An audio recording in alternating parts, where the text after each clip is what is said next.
It's only a model. Shh.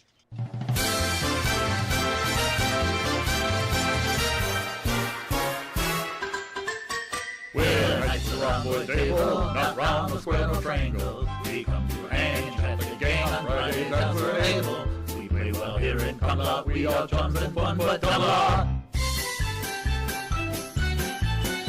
We're knights of the rhomboid table, our host is formidable. He runs a strange, lost insane, but sure he's quite unstable. He's hobby mad in Cottbus, but seems never to have done a lot.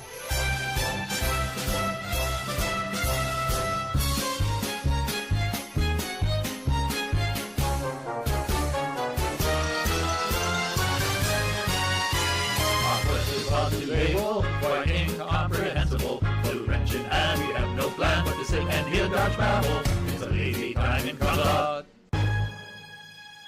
I have to shake my bum a lot.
This channel is a not-so-proud member of YouTube's all-encompassing special society of heavily overwhelmed layout enthusiasts. Check any railway show, check any railway club, check any layout, check your own house. You'll find one of us somewhere. Warning, the content of this stream is not suitable for children under the age of 16. The topic, language, themes, attitude, and personality of the presenter is not appropriate for anyone, much less children under the age of 16. Topics discussed will not center on trains and will focus on anything except politics. It just happens trains are running. Any similarity between characters, situations, trains, and intelligent thoughts is strictly a coincidence. Any rebroadcast or transmission of the stream without the expressed written consent of Major League Baseball is strictly prohibited. Viewer discretion is advised. Remember the 3 rules for model train layouts and pretty much anything. It's your layout, do what you want as you want. Do not tell someone else what to do unless they ask you directly what they should do. Do not call out, mock, criticize, or insult another channel on your channel or anyone else's channel. Thank you for your cooperation. And see it, you'll love it, and it's all done in the best possible way. Hey, fellow knights of the rhomboid table. Hello to all of you on that side of my computer monitor. Hope you're all well. Been a long bit of a crazy week, exacerbated by the surprise I had today, which has put me in a very, very foul mood. And unfortunately, Jean Ricard called me right when I was really at my steamiest, and hope he doesn't take my growling personally. I set everything up on Wednesday for my live stream, had my trains here, had been test running them, and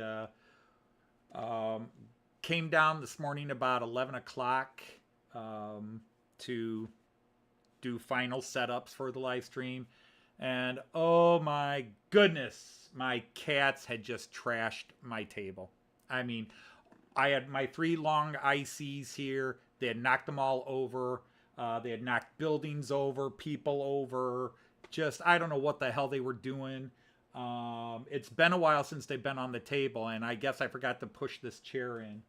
And they managed to break one of my locomotives, and I am just ready to put a bullet in their heads. I feel bad, but I can't do that. I don't believe in cruelty even in this regards. I want to take both their heads and bash them against the wall, but that's what I feel like doing, but it's not what I would do. Anyhow, let's greet all of you fellow Knights of the Rhomboid Table. Hope that you're doing well, as I said. We've got Sir Anthony from Choperton Junction. Sir Colin of Wykes is here. Sir Andy the Hot Dog Pilot is here. Sir Ifo Fanzon just came in. Sir Jean of Ricard is here. Sir Joe of Raider is here from Blackrock Central. Sir Dwight of the Curly Express is here. Sir Andrew from March West Junction is here. Sir John of Benicki is here. Sir Martin O'Keefe is here. Sir Mick, the Royal Bartender, is here. Sir Dino from the Model Railway Shed is here. Sir Graham from Leamington Station just popped on my screen. Sir Clive of Newland Railway is here. Sir Peter Jackson from Cheadle Heath. The CEO of all our knights, Sir Tim of Dowd. Sir Tom of Couples, another one of the executive officers, I think. Sir Tom of Märklin's Train Layout is here. Sir Chris from the Valleys is here. And Sir Wilhelm and the whole group over there at Von Don Eisenbahn. Welcome in all the sirs there. Hope you guys are doing well. If you're hanging in the background, hello. If you typed earlier and haven't typed in a bit, I'm sorry if I missed your name. I think all the people that were typing when I logged on. Oh, I'm sorry. Sir Kyriakos Hakirokis, I think it was how you told me to say that, was here earlier. Hopefully he's still here. Did I see Sir Sean is here from GWR Railway? Or somebody just said, hi, Sean. GWR Buckley. Yep, there it is. All right, cool. Hello, Sir Sean. Hope you're well. So like I said, yeah, I had to make some changes because the cats just nailed my trains. I mean, this is the worst they've ever done. And they have not been on this table in a long time. And I made the mistake. I left this chair out. When I came down and did a little bit of work on this computer yesterday, messed with the trains a bit, but I was just doing some other things on the computer, setting up the Wheel of Fortune game we're going to play in a little bit. And boy, you give them an inch, they take advantage of it. So they came downstairs sometime last night, hopped on this chair, hopped on the table, and they just ransacked through. I don't know if they were fighting or had the zooms and were chasing each other, but they were doing it on my layout. I never have had to fix so much. I have never hated an animal the way I hate these two cats. We've had them going on 4 years, and they have just never acclimated, and they have never made friends with the family. You still get up and go to pet them. They run away and hide, and then they just terrorize everything at night when everybody's in bed. Okay. Yeah, Tom, this is the opposite. For the first 3 years they were here, I didn't allow them in the basement. But now that Cayenne comes up and down the stairs, we took the gate out. And then we also moved their cat boxes from upstairs in the spare bedroom, which is no longer a spare bedroom. Well, actually, it is a spare bedroom, but it was a workout room, and we were letting the cats have their cat box in there. We moved everything for the cats to the basement, where it's not where people are sleeping and visiting and blah, blah, blah. So we had to make that choice. And again, our previous cat would have been fine. These two cats there's an evil streak in them. There's a mean streak in them, whatever it is. They were feral cats that rescued, and we got sweet talked into adopting them, and I regret it to this day. So anyhow, as you guys know, today is the day we're going to announce the winners of the 3 prizes. I want to make sure this probably is not showing right now. This will probably be a black screen. Yep. So just bear with me for a second. There we go. I'm not going to do it right now, but just showing you it is here waiting. I'm going to do it in the last third of the show. I apologize for those of you who can't stay on, but other people can't get here, and I thought I would do it sort of later in the show. and I will go over the list with everybody and make sure I didn't miss somebody. I have 25 entrants, which is not bad. I guess I was kind of hoping for more. But 25 is cool. But that's what we're at here. But yes, the cats damaged one of my locomotives, a very rare locomotive of mine. And I'm in kill mood right now. Yeah, and the problem is, like, you get a young puppy or you get young kittens, they're going to chew everything. That kind of comes with the territory. Even Artie's rabbit, both Randall and then Pixie, that passed away last month. Pixie chewed on wires. You would plug your computer in, and immediately Pixie was over there like, and a lot of times Artie says she's actually trying to unplug it. But she also would chew on the wires. And, you know, the cat's going to zap itself, or, you know, the cats could zap themselves. The rabbit was going to zap itself. I was really worried about that. Sir Ian from the Nederland is here. Good to have you, Nederland.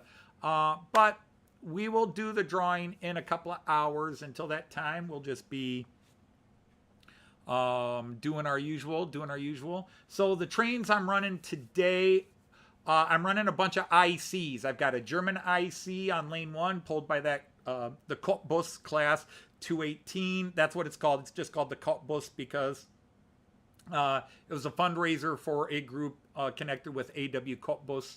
Cottbus, of course, is a town in Germany, but AW Cottbus is a company that deals with, it's an industry, and I forget exactly what they deal with, but it's transportation, freight, something, and there's a charity that they sponsor, and so Piko and Märklin did this half and half train. So I've got that one going. Now, this was supposed to be my Czech Class 371, which the cats broke. So until I can see exactly the damage to it, it was acting funny. So I've got to investigate, and I didn't really have time to investigate. I'm going to be running my Czech IC, InterCity, EC, EuroCity, with that new Vectron Czech locomotive, the 193. And then I'm running the Austrian IC/EC, InterCity, EuroCity, with the E64, the Taurus, as we call it. I believe it's an 1116. And then for those people who missed your Steam last week, I'm running my Bavarian Rheingold here. And then for you people that like freight, I've got a freight train going with my E186 Railpool. And then way in the back, our little short route is going to be my Class 650 DMU. So let's go ahead and get these guys in motion.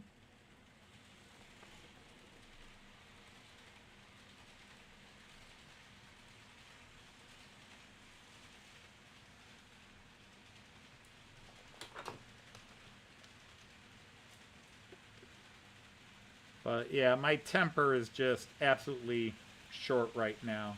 I am so angry.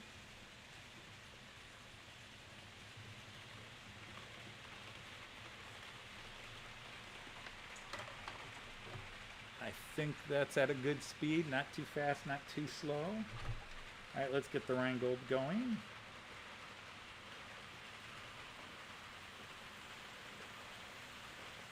I'm going to try to run him a bit slower, although he was an express steamer.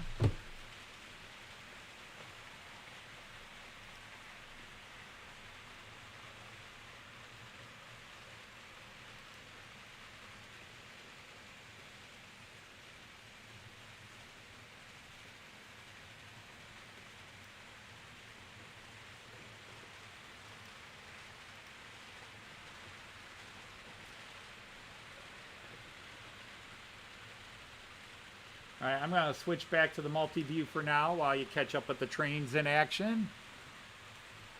Oh, Von Don Eisenbahn, we've got two sisters. And one will not pee in the litter box. They'll poop in the litter box, but they won't pee in it. And she throws up everywhere. The other one, if the litter box is not immaculate, will poop on the floor. She also clearly is developing a kidney ailment because she will hold her feces in, and then she drops these hard nuggets along the floor where she gets up and starts moving, and these little clumps of poop come out of her ass. We've got her scheduled to go to the vet and find out what's going on. But she throws up everywhere, and she is now shedding drastically. So we think she might have a kidney ailment because she is shedding drastically. Sometimes shedding is thyroid, and this is beyond seasonal. It's just huge clumps of hair. Her hair is looking matty and nasty on her. And we've had her for 4 years, and she's never done this before. So both are pukers. One won't pee in her litter box. The other one won't always poop in her litter box. And they're just completely antisocial and, yeah, just not happy. Yes, we have 3 litter boxes.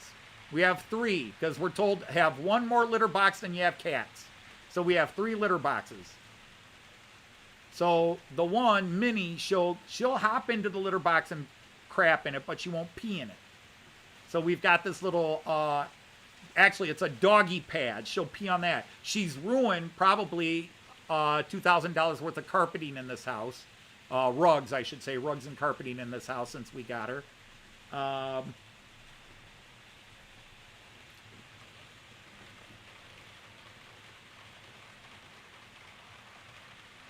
Yeah, that's just it, Raymond. Our cats, they wolf down their food, and then an hour later, they throw it back up.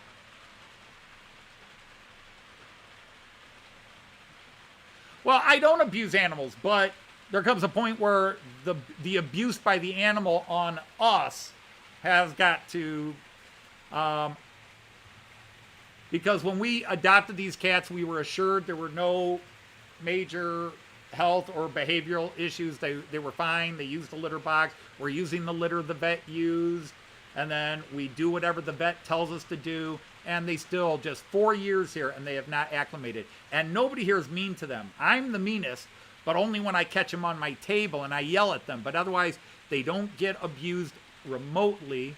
But you can't pet them. You can't pet them unless they come up to you out of the blue, because they spend 22 hours a day behind our couch, and then they come out every now and then, and every now and then they'll go to Joyce to get pets, but it's very rare, and Joyce can only pet them for about 10 seconds, and they've had enough and they're out.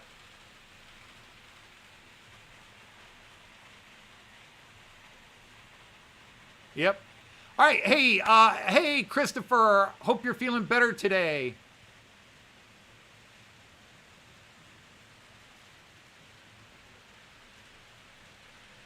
The good cat would let children pick them up in a bear hug. Yeah, I mean, the thing is, these cats live with the story we got from was that they were feral, adopted by an old man who dropped dead on them. So they were brought back to the adoption agency, and then we adopted them a few months later. They're going on 7. We've had them for 4 years. But they had lived feral for probably 2 of the 3 years they were alive when we got them. They had been feral cats. Who's pinging me?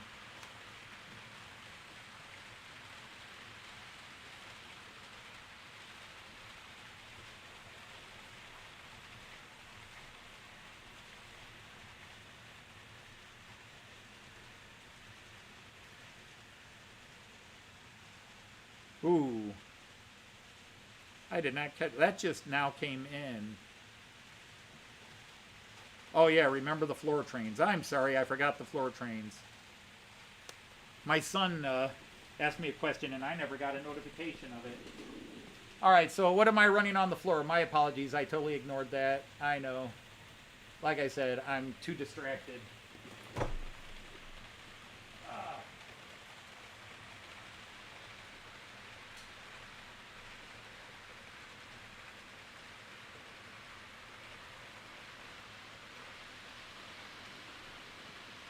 So anyhow, on the floor we're running the Azuma and the InterCity HST.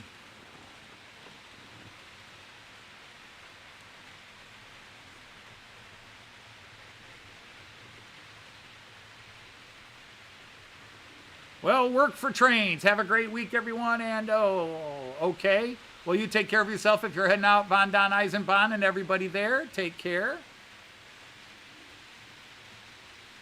Anybody going? And Sir Andy Dobson has come in. Nice to have you here as well, Sir Christopher. Sir Aiken Rail Service.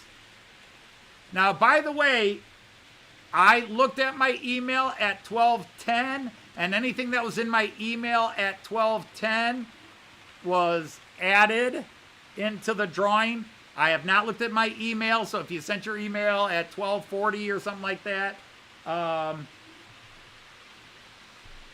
then I didn't see it to enter it. So my apologies, but I did give a cutoff. So what is Battle Line, or yeah, Battle Line?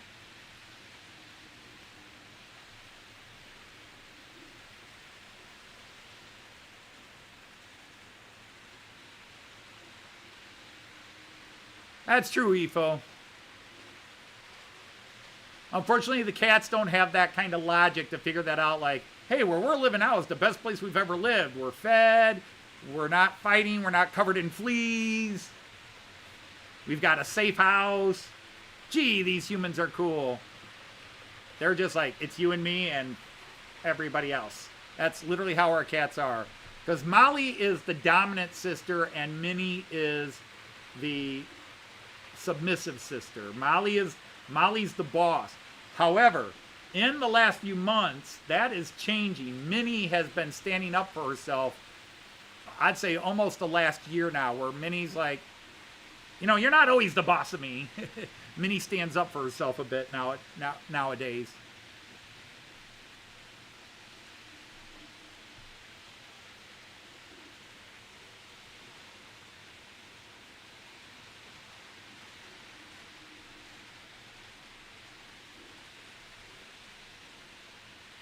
And that's funny. Somebody else mentioned that, EFO, that these cats are barn cats. And, you know, the problem is Joyce also is fed up with them. And if Joyce is fed up with an animal, you know, neither one of us will ever be mean or cruel. But Joyce is like, let's just make them outdoor cats. Let's just put them outside, and we'll leave food and water outside for them. And then we don't have to deal with the cat box and the litter box, the damage, and the peeing and everything else. And my thing is, there are already 2 feral cats that have basically picked my yard as their territory. And I already get to find all their presents, the dead animals they leave that I have to pick up. And they get into stuff in the yard, and the stuff I'd like them to kill, like the chipmunks that are breeding in my yard again, they don't kill them. The feral cats that live in. So yeah, I just can't see myself. I won't put them out in my neighborhood. And the problem is they're chipped. They've got that little GPS chip in them. Because personally, what I would do is I would drive about 100 miles west of here and pull the car over, and when nobody's looking, out you go. Go back to living feral. And that way they're far enough away they wouldn't follow home, and they got as good a chance of living as they had when they were feral the first time.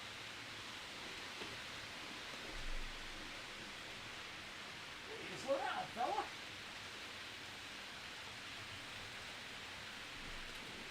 But I can't be cruel to anybody, even humans. I have to be pushed to an extremely hard level, and Lord knows I've been in hundreds of fights in my life. Been stabbed multiple times, and even those people, while I wanted to get even and beat them up back, you know, going too far is just, I have the ability to do it. I have the temper to do it, but I don't have the desire to do it. Or maybe I have the desire, but I have the self-control to not do it. Take the chips out, replacing them with blinking plates. Oh, if only I could.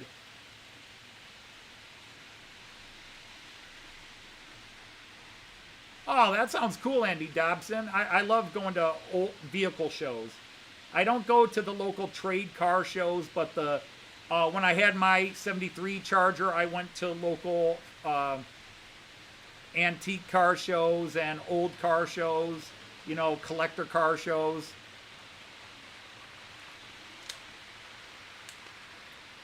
Because that's the other thing we did this week. That is the other thing Joyce and I did this week. We bought a new car. Actually, not a new car. We bought a new to us car.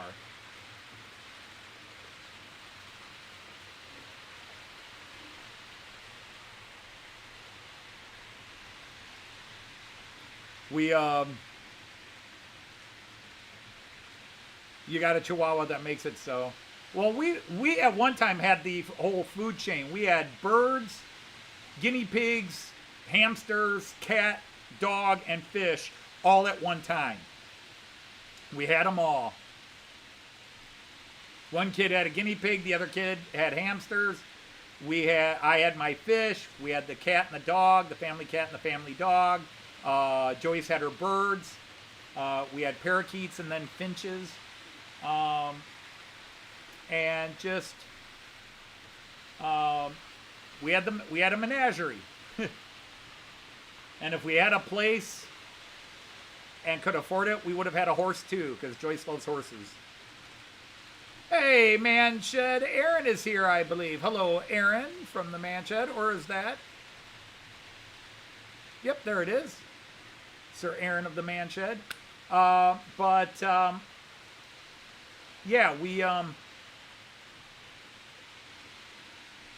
we bought a car, a Dodge Durango. Kept my Charger, because basically my oldest daughter Lynn, the mother of my grandson Kyan, she and my son-in-law Chris, they've got a Dodge Avenger, which they don't necessarily trust to take on really long drives. You know, it's fine for driving around the city, but they hate taking it out on the highways for 3-4 hour drives. And also, as Kyan's getting bigger, it's harder to get him in and out of the car seat in a smaller car. So I've been complaining for a couple of years that my SUV, my Dodge Journey, was too small to haul the wood, the furniture, and stuff like that I need to haul. And we've been hemming and hawing, getting rid of it. And about a year or so ago, when we announced we were thinking of getting rid of it, my daughter said, could I have it? You know, and at the time she was thinking even just trading cars. She would give me her Avenger and I'd use her Avenger as a trade-in to get my next car. And we've been hemming and hawing because I really wanted to get a Dodge Caravan, a van. And Joyce didn't want to get a van again. She suggested a pickup truck. I don't want a pickup truck. So as we kept eliminating and just debating, do we need to get another car? Because we're almost to the point where we could go down to one vehicle. But I like having a utility vehicle, a vehicle that I can use to haul furniture, to haul tools, and like when I'm building a project, to go pick up wood and throw it in and not worry about it. I've got this big Charger and I can throw 2x4s in it, but it's a nice interior. I don't want to risk ripping the leather and, you know, getting it all dirty that way. But anyhow, we didn't plan on this. My Charger was due for a service. So we took it into the dealership to get serviced. But Joyce and I both said, well, while we're here, let's just see what's on the parking lot. And, well, first of all, our car needed service. It needs a full brake job done. Apparently, I've been skating on thin ice with my brakes.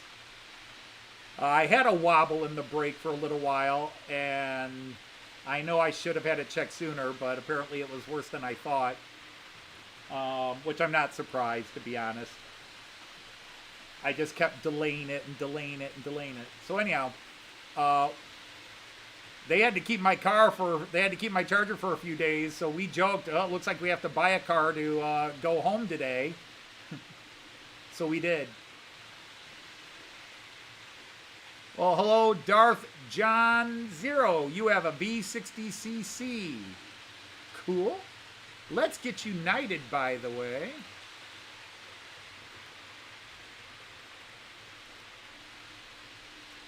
And now declare you a knight to the round boy table. All right, Darth John, if you have a channel that is model trains or hobby related, feel free to post it on here. If you have links to other channels you think are cool that are model train hobby related or just any sort of modeling, building, hobby related, comedy related. The only thing we keep out of here, no politics, no religion.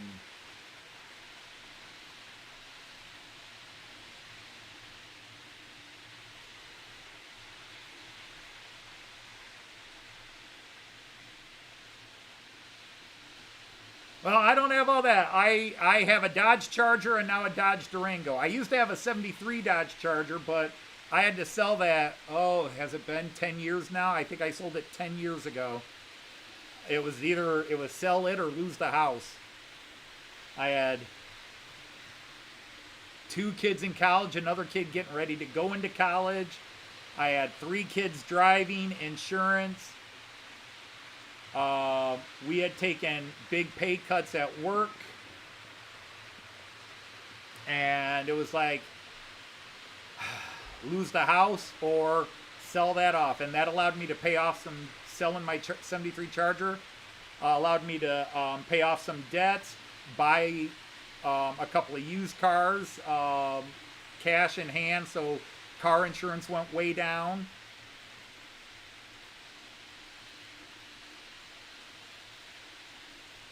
Oh, well, Darth John, if you're watching my channel, you're not going to learn anything. I am the channel you don't want to learn. I think if I can toot my own horn, the only thing you learn from my channel is to try to have fun.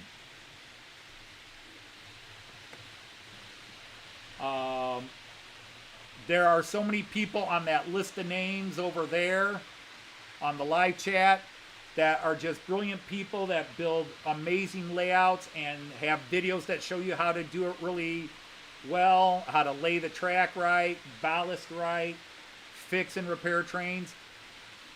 I'm just a schmuck who does. I got into the hobby in 2016, but I just love this chaos. And that's the worst thing I did is I got 6 loops of trains where 6 different trains can run at one time, and I kind of stopped building my layout because I realized that I'm more about running the trains than building a proper layout. It's my ADD loves the motion. Oh, you grew up around LGB trains. Okay, so that would be a Märklin connection. So learning about Märklin. Well, that's cool. Well, hi, Wifey Poo. Hi. I was going to do it later. I said I'd do the drawing when you came down. Yeah. I suppose if you came down early, we could do it early and then you could leave again. Oh, Emma's video. Oh, my God. Raymond, wasn't that cool? It's only year 1. But wasn't that cool? But we can wait. I can wait. Yeah, you got a lot of stuff to do. Daisy, hi. A couple of people said hi, Daisy. She's not in her Daisy outfit. And the question you may be asking is, does she actually have a Daisy outfit? We will neither confirm nor deny that rumor.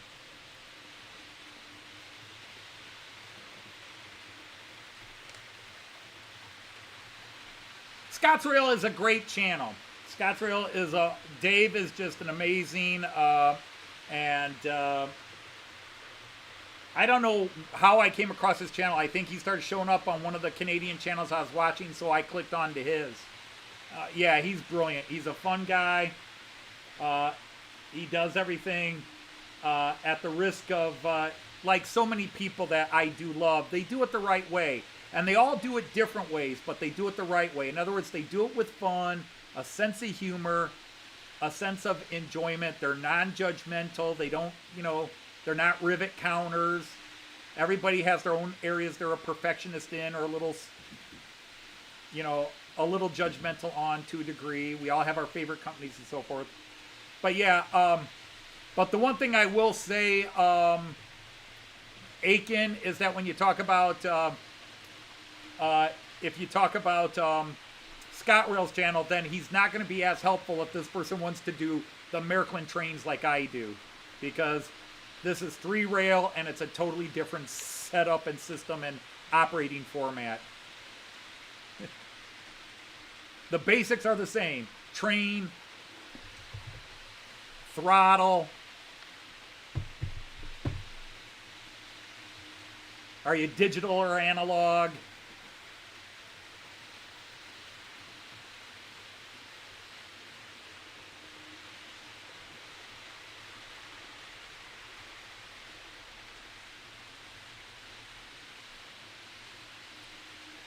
Ja, genau, Ian. Aber das Video heute war nur 2016. Es war nur der einzige Jahr. Jahr 1. I'm speaking German to a Dutch guy because I don't speak Dutch. He understands English and speaks a bit of it, but we both can speak German.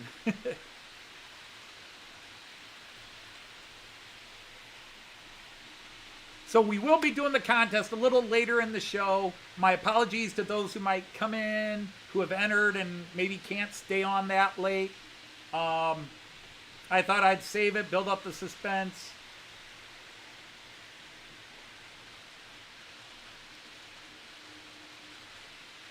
There we go. There's the Dumb and Horse Station.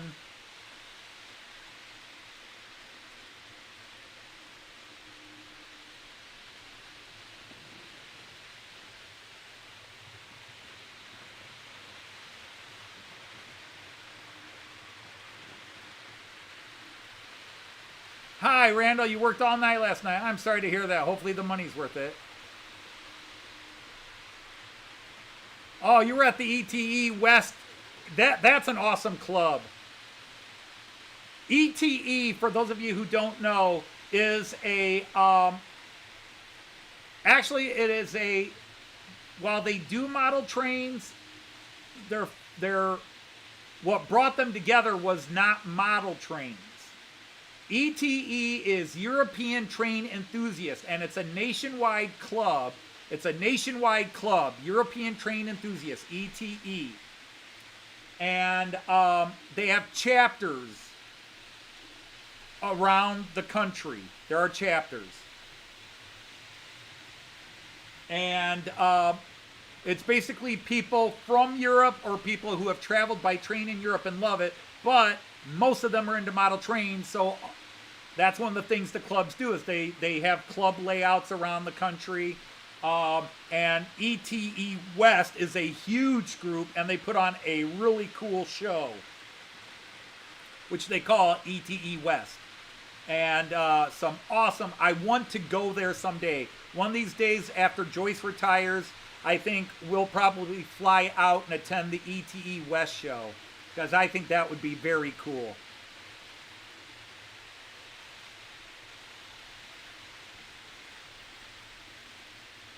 Uh-oh, I'm going to have to switch to...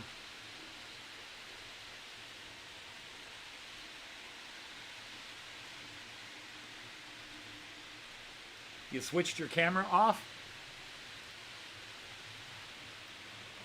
All right, you silly controller, stop.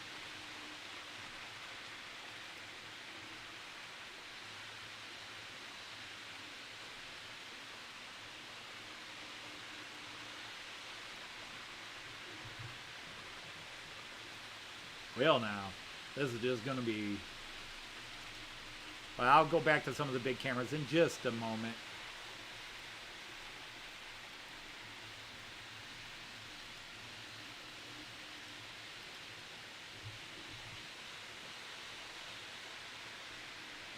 Oh, it's hot in your attic. That's what it's saying. Hot in your attic.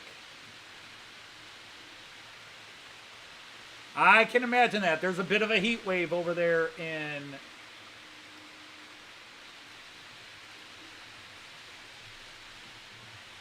So here comes the Austrian EC. There goes the Czech EC. And here comes the German IC1. Yeah, I only see one.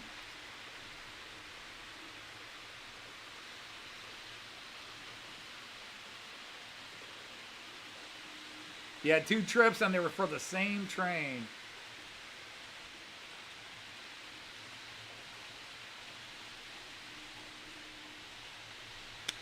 You've been watching Boomer's channel recently. I guess I don't know Boomer. There's just so many channels. I stumble across channels that have 2,000, well, I should say more like 20,000, 30,000, 40,000 viewers. That's like, wow, they've got that many subscribers, and I have never heard of the channel before.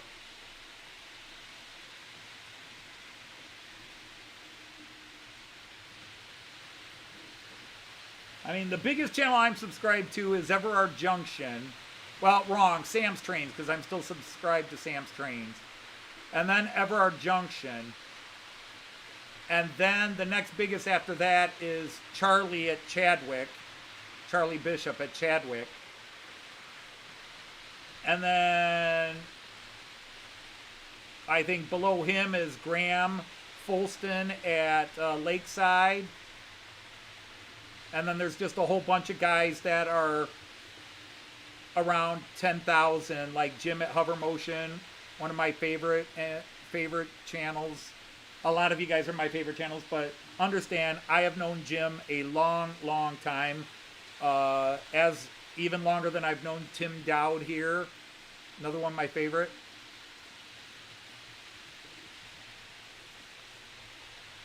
See, if you caught me 10, 12 years ago before I was in the train hobby, or even when I first came online and started scratch building my Delmenhorst station, I might have had people saying, hey, this guy's pretty good at scratch building, but the nerve damage in my hands, I can't do stuff like that anymore. It's getting harder and harder. Let me go to the floor cam real quick. All right, you guys, that down below there, this is camera 10. Hint, hint, this is camera 10. And that little house down there, that house of ill repute, that cat house, that brothel, that bordello, that whole house, there. I built that in about, I scratch built this out of a bunch of junk pieces from model kits that were either broken and just random pieces, and a couple of old lights I had. And I wanted to put some lights inside, but I couldn't get that to work. It took me, about an hour and a half to cobble the building together. It took me an hour and a half just to do the stupid wiring for the lights, which I shorted out yesterday.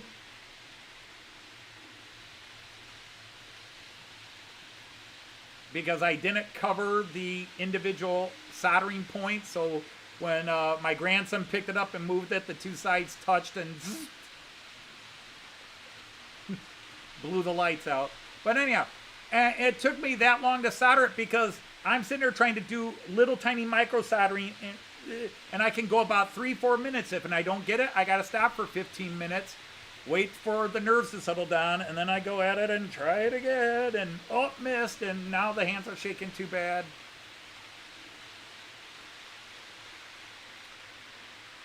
And there's nothing wrong with temporary setups. Hey, which Dave is here? I saw Leslie came in. Hello, Leslie. Great to have you, Sir Leslie.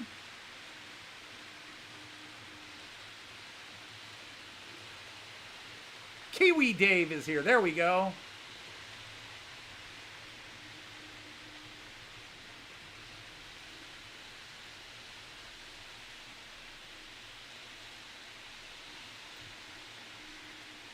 No, I timed it right. When I got into this hobby, my kids had grown and 2 had moved out. And my daughter was using this area was using what is now, well, that side. No, that side. In real life, it's this way, but on your screen, it's that one. It's this one right here. My daughter, the area that this section is on, that was my daughter, my younger daughter's. This was her sewing area. And then my hobby area was here and in the workroom behind me. So, this is where I'd play my war games. Or if I was working on a project, set up one of my workbenches for projects in the house. Or if I was playing tabletop battle games, if I was playing, well, for a while I had slot cars. I have tabletop hockey, paddle hockey, whatever I would get out and play with my nieces and nephews and kids.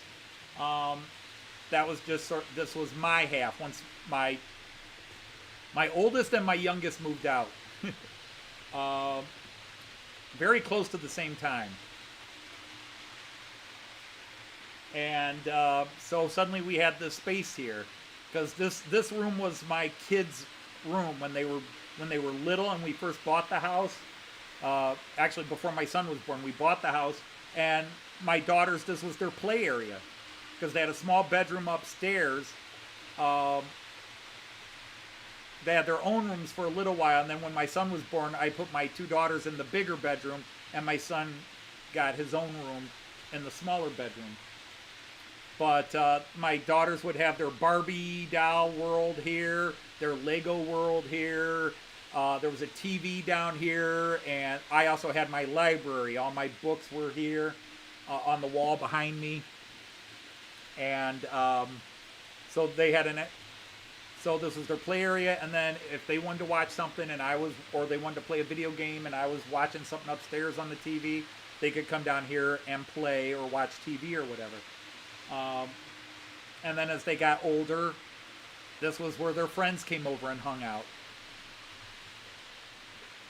And then as my kids moved out, it was free space. Learning DCC. The biggest thing to learn about DCC, in all honesty, is learning to accept the cost. It will be more expensive in terms of the locomotives. But in some ways, DCC is actually simpler than analog. Now, analog, you buy it, you put the track on it, you turn the throttle.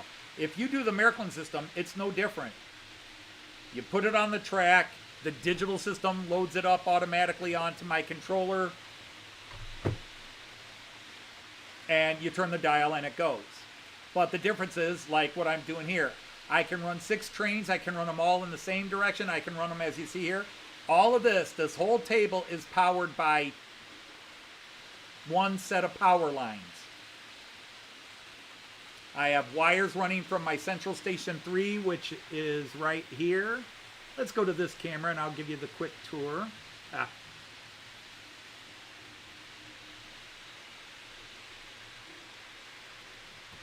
But this is me, obviously, and then there's my central station 3, which is my primary controller. But I also have, this is the computer I'm broadcasting on, and then I also have my central station 3, whoops, shaky hand time, sorry about that. But I can also run my central station 3 on my other computer's monitor there. And then I also have my little hand controllers here, my mobile stations. So this entire layout is run with 2 wires. Now I do have expansion wires from my central station 3, and they power my well, let's go back to that camera.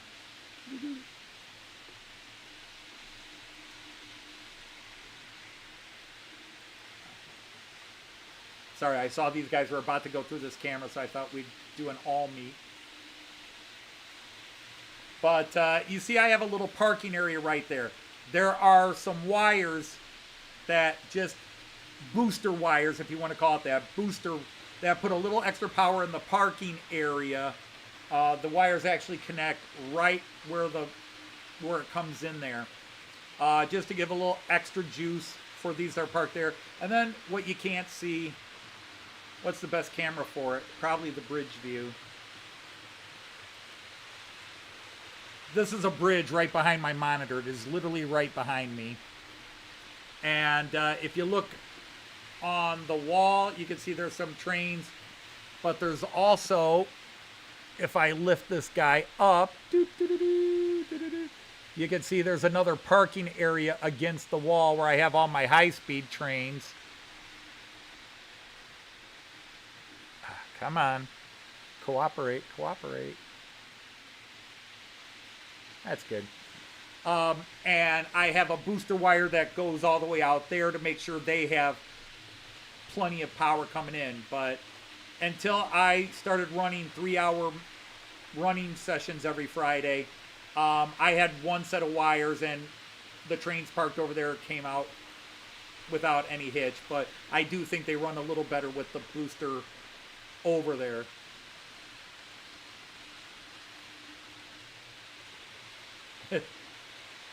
But yeah, but you have 5 controllers. So yes, it can be done, just like the floor camera. My floor camera, I have the 2 tracks, those are run by 2 controllers, 2 separate controllers. And then the trains are isolated from each other.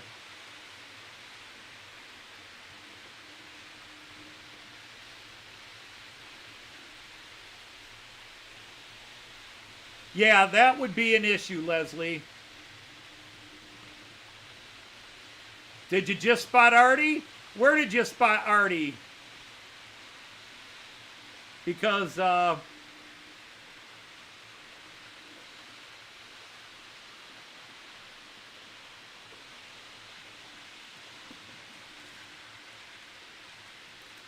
Artie's in here. I got a gnat in here, dang it. Yeah. Yeah, Artie's is, I put him in here on Tuesday because Cayenne was wanted to play with all these guys. And it's like, nah, Cayenne, Opa is giving you some figures to play with, but I don't want you playing with these. I gave him some winter scene figurines because nothing on my layout will be winter scenes. So I've got all these people in heavy coats while everybody else is in shorts and short sleeves and, you know, dressed for spring, summer, early fall, late spring, summer, early fall. And then I've got these winter figures that I got from the Fowler Collanders a couple of years ago. And so put them on there.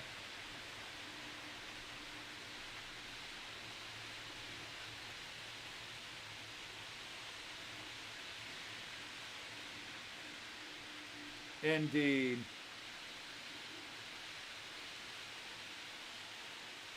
No, Tim, I think he has certain sections isolated from each other, but he's got 5 big loops, kind of like I do. And then he's got 5 separate controllers to run the trains. And he's got a beautiful run on his floor. I love to watch it. He's got some really cool angles, but they are, like mine, just big loops. You know, it's end to end, or, you know, not end to end. It's a tail chaser sort of setup. But he's got beautiful trains. He's got a nice arrangement. Very cool setup of his track. And yeah, I mean, you can run 5 trains in DC very simple. I think digital, you know, because if you want to do automation like JMRI, rail controller, train controller, all those programs where you just sit back and it runs the trains, makes them stop at stations, you have to do the same amount of work digital or analog. You've got to do block detections. You've got to set up blocks. You've got to program it into the system. And I don't know, I can't speak for the truth, but I've seen channels that run Märklin or, you know, that run digital DC, what you guys always call DCC. But they run a digital 2-rail system or digital 3-rail system, and they're doing just as much wiring work, setting up block detection as a analog system. That part seems to be the same if you're going to have it automated. If you're just going to run trains, basically an analog system is the quickest and easiest. Put the track together, connect the wires, turn it on, train goes. But the problem is your train at best will have lights, and if that's all that matters to you, and some trains you can run in analog where you can get more functions. They have a decoder in them, but you can run them on analog. Like a lot of Märklin trains can run on analog systems, and you get 4 functions. You can still have them going in DC and running the functions. But I love all the bells and whistles. I love the sounds. Some of the sounds are silly, but I love the sounds and all the different lights and all that. Hey, did I see Stormy Sky Productions is here? Hey, Jenny. Well, thank you for popping in. Did I see Jason the Train Freak is here? Hello. And by the way, if you didn't know, Jason the Train Freak broke 2,000 subs here recently. Congrats to him. Speaking of congrats, thank you to Martin from the Train Shed for giving me a mention on his first video in a while. I think he put it out yesterday. It might have been Wednesday. But that was nice to give me a mention and congratulate me on my breaking 2,000 subs.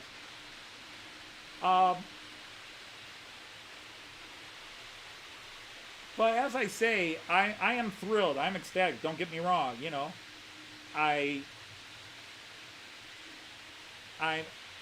but you know, you reach it. Your friends say congrats, and then you move on, because you have people that are like, how could your channel have 2,000 subs? You don't do anything. And then you have other people like, you know, and then you have people that, man, I've got 150 subs. I wish I could get 2,000. I'm like, well, I was at 150 subs myself at one time. I'm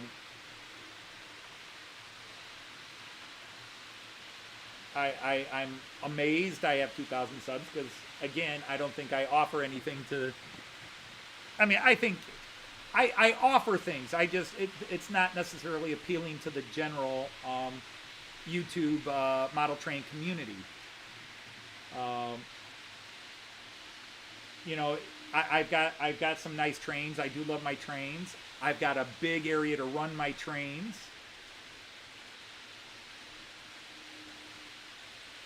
Which I realize how lucky I am to have that.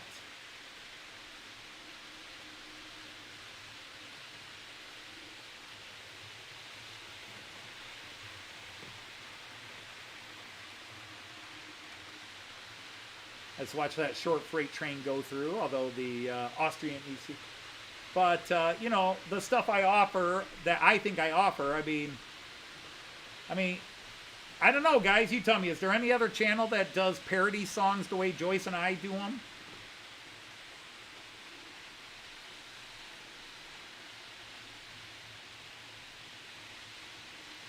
Is there another channel that does model train community related parody songs like the ones I write and usually Joyce sings, although I've sung the last 3?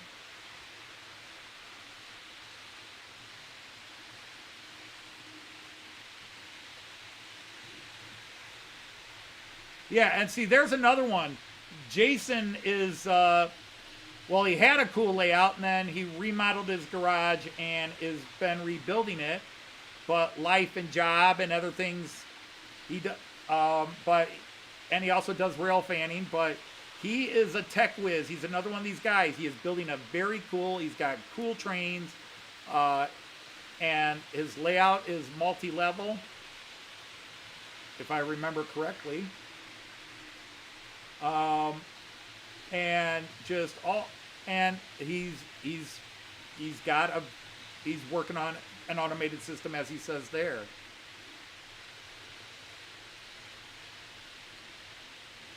I don't know. I think there's plenty of people that might have a natural talent. I mean, it will sound arrogant if I say it, but I have been known since being a kid that I am good with words.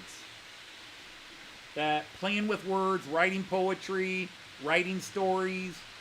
Problem is I never applied myself in that regard. I mean, I did write poetry. I got a book of poetry published about 20 years ago, and it didn't sell. So it was good enough to get published, but not good enough for anybody to read. And that's where any ego I once had went out the window. I was a keynote speaker at Midwest Book Publishers Fair in 2005 after my book was published. Somebody liked me enough, and for the poetry section, I was the keynote speaker.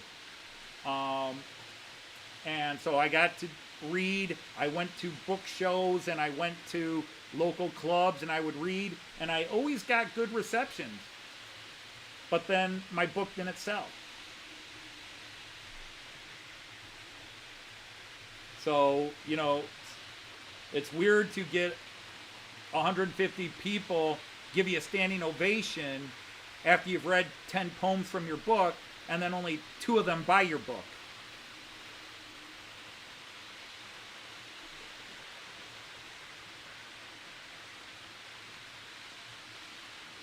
Oh, you got the, hey, and by the way, hello, Sir Dominique, wie geht's, wie steht's? And Monsville's here. Hello, Monsville. But the thing is, I've always loved doing parodies. I just never pushed that side because I wanted to be accepted as a serious writer, so I didn't push the comedy stuff.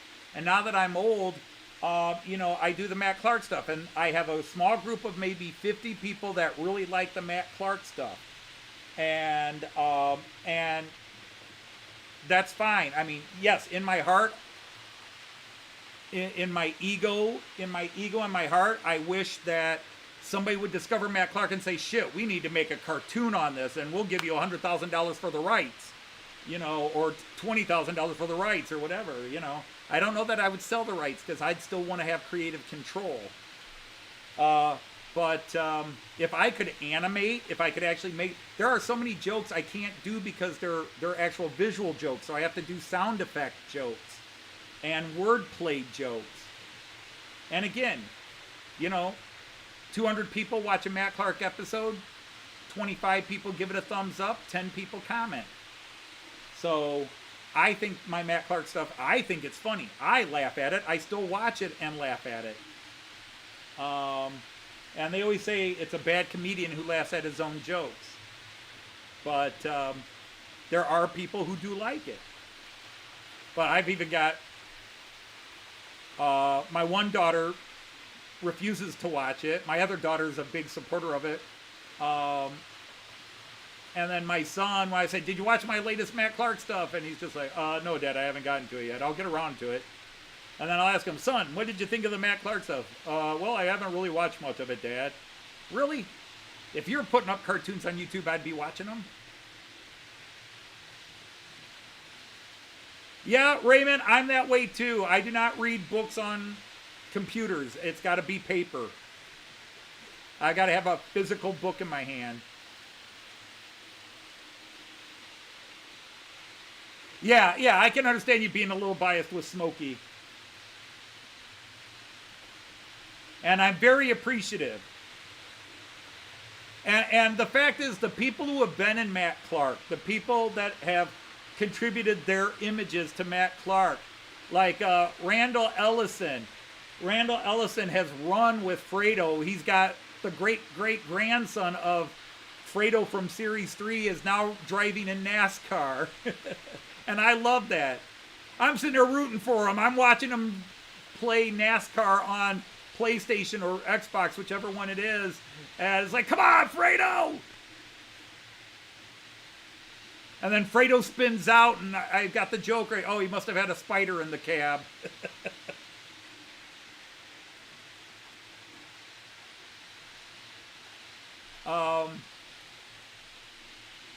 I could spend hours talking about the debates I've had with Jean Ricard over the character Jean Ricard played, Stanley Steamhair, the main villain. There are times where Jean Ricard forgets he isn't Stanley Steamhair, he's just a picture of Stanley Steamhair. So when somebody really gets into their character that I create for them, so with, you know, and when you gave me that picture, I mean, your son is now much older. I've seen your son once in a recent video, and wow, has he grown up, obviously.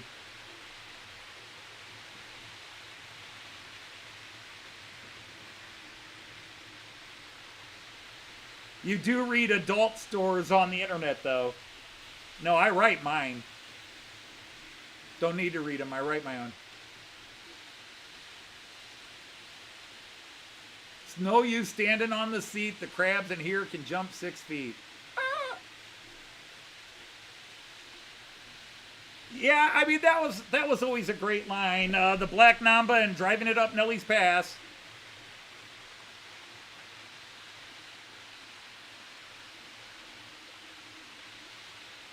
But anyhow, Dominic said you got your hands on the Bumblebee. That's cool. It's all a bunch of horse poop.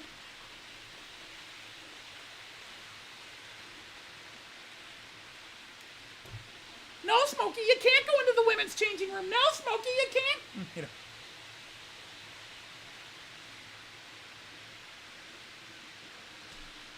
Problem is, as you all know, I watch my grandson Kyan, and I've been babbling here, so I need to move the cameras around.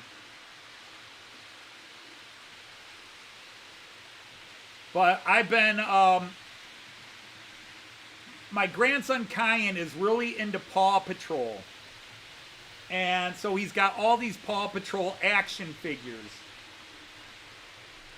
And he likes me to play Paw Patrol. And he's also got Mickey Mouse characters.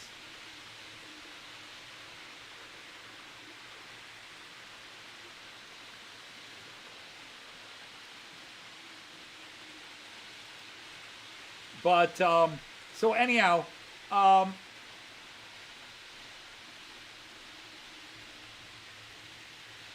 my grandson likes me to do the voices. He likes me to do character voices. Now, I don't sit down, and I really can't do a lot of the kid voices that they have for the show. So I just do voices, and the funny thing is, like, one thing my son always likes is Paw Patrol is going to have a party at Mickey's house, because my grandson at our house here has the Mickey Mouse Funhouse play set. And it's got all these Mickey Mouse characters, so he's got his Paw Patrol characters. And he decides there's going to be a party, so there's always a party at Mickey's house. So I start off trying to do Mickey Mouse's voice. Oh, this is Mickey Mouse. And the problem is I've started playing around more than I should have, where Mickey starts getting frustrated because all these dogs and all these cats, and he starts ranting, and he quickly becomes Smokey. So originally he's in the Mickey Mouse voice, but then he starts talking, now, Ryder, you're not going to have all these animals coming in my house and making a mess like they always do. And I'm like, wait a minute, that's Smokey's voice. Every time I have Mickey Mouse start ranting over all the creatures at his house having a party, which Kyan just thinks is hilarious.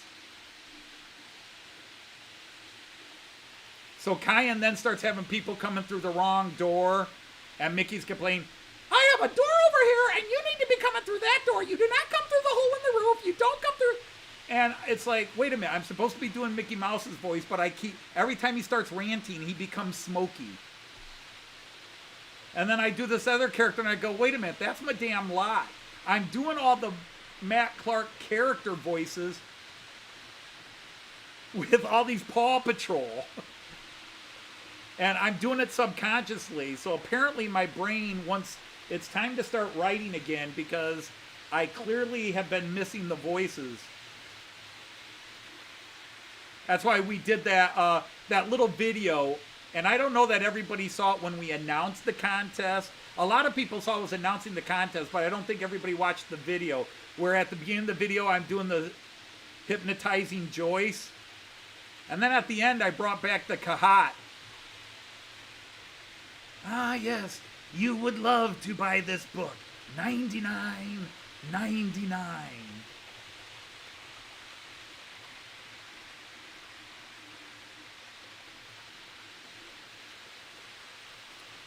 Like, see the two blue trains go past each other? Okay, well, I'm glad I caught that for you. Hey, Tammy and Ray, great to see you. You had a doctor's appointment today, so you're running crazy. Oh, I get that. Get on with it! That's Monty Python and the Holy Grail. Get on with it! But yeah, it's been funny because all of his characters are solely. Wait a minute, that's this character's voice. That's and considering in the 3 Matt Clark series, the 3 Matt Clark Christmas specials, and a couple other Matt Clark related things, we've had 140 characters that speak, and each one has a separate voice.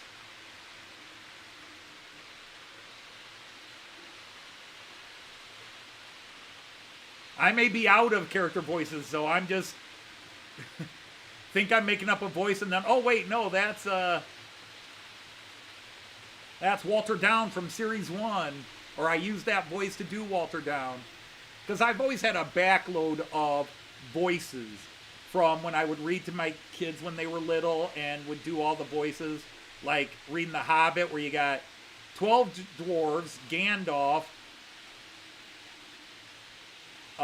Bilbo, all the orcs and all the elves, everybody that appears in that, and each one had to have a different voice. That stressed my talents at a time.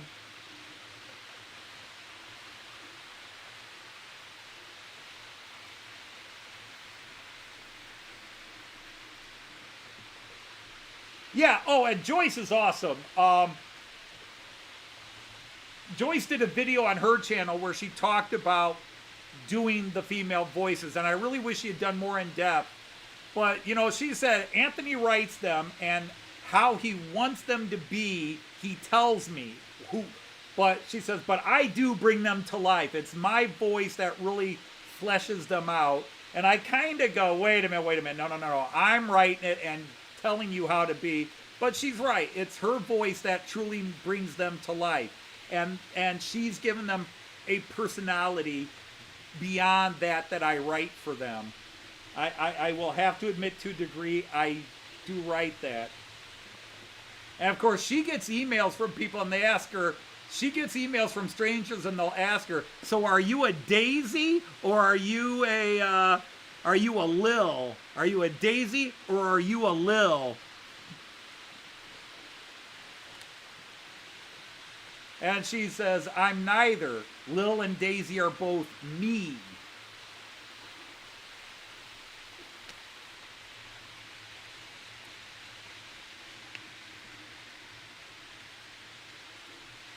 What has it got in its pockets? Precious. It's ours it is and we wants it. But Joyce is not key. Joyce does not hate fish and chips. She just, we had it too many times in the UK and it was just too greasy for her. So if you found one not so deep fried, she like, because she likes fish and she likes French fries. Or chips, as you all call them, of course. Hey, did I see that we have a Jeff Hammond from Flint Hills is here? Hello. We are less than an hour away from the wheel to give away our 3 prizes. So it's there. We'll do a double check to make sure that I've triple checked already that all those who turned in submissions in time are recorded.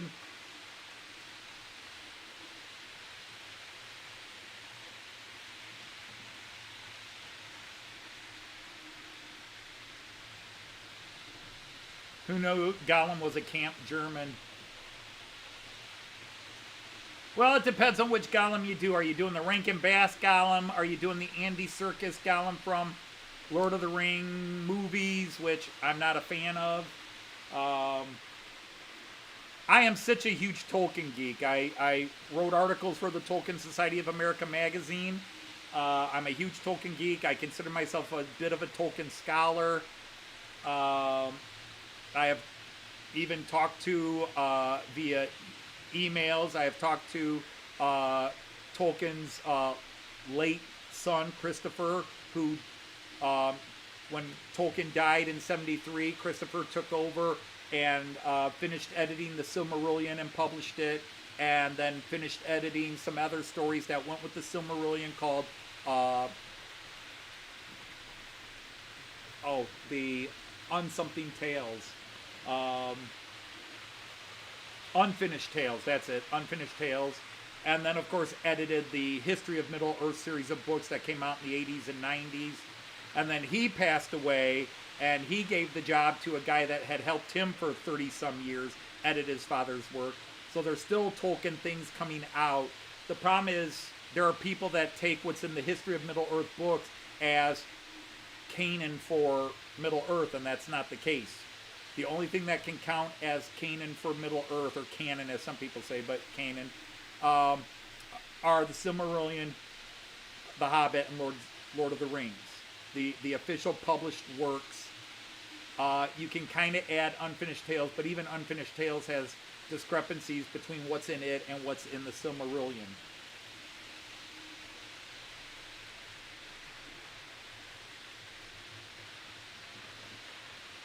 You'll do your Gollum impression? Oh god, that could be scary. Because I think you could do one.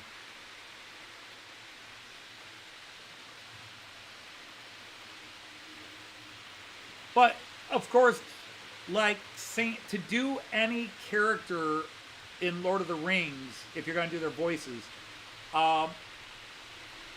Tolkien was a philologist, a studier of languages, accents, dialects, and the alphabets of different languages. Tolkien could speak and write 13 languages fluently. He knew aspects of others, as well as Latin and Ancient Greek. And he knew Finnish, because Finnish is the basis of the Elvish language. The European language Finnish was his basis for the Quenya, the Elvish dialect. But all his characters had regional UK dialects. Like the hobbits were all, what were they, Cornish, I think it was? They were like, from, who's the one famous comedian that, is he Jethro?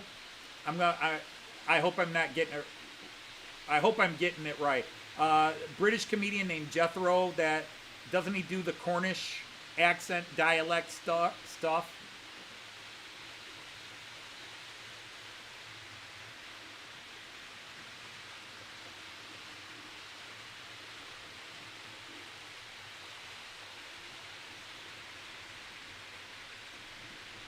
Yep.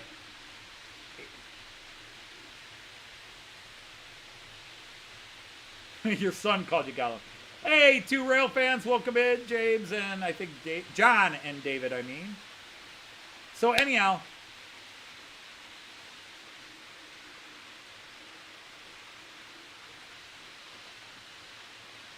yep, and I mean, as somebody with just a basic degree in linguistics, there's probably a lot of truth of it. I would not argue philological differences with Tolkien. The man spent his entire life studying languages, as well as being fluent in Anglo-Saxon and the various dialects of historical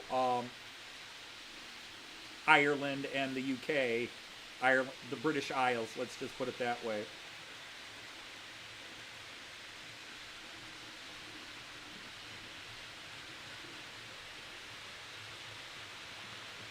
And but yeah, the accents. But the thing is, he based like the Hobbit, the regional Hobbit dialect from Hobbiton, I believe is based in the Cornish accent.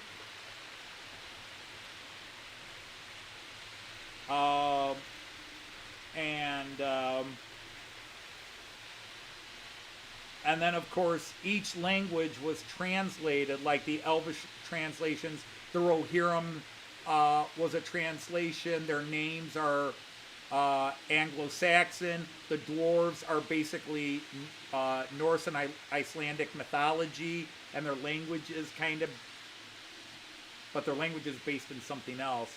But I mean, the man invented 4 different languages, were to the point where he gave them grammar rules and everything else. All right, Ifo, good night. Thanks for hanging in with us for a bit. Have a good night. Have a good weekend. See you, Sir Ifo. Appreciate you hanging out with us and sharing what you share.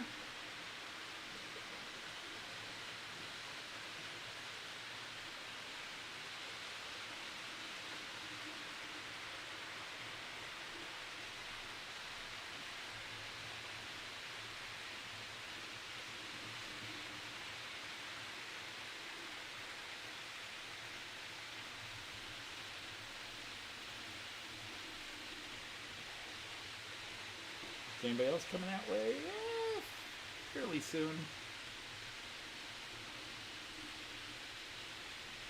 Still got to at least spray paint those orange buildings. They've been orange for 3 years now.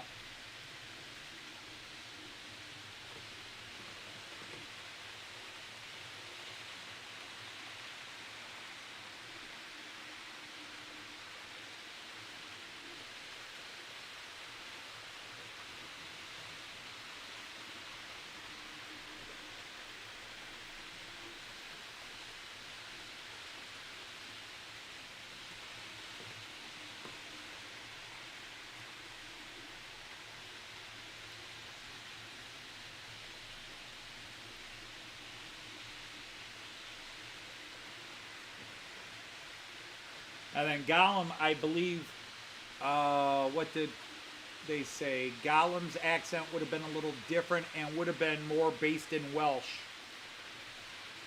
How wooed.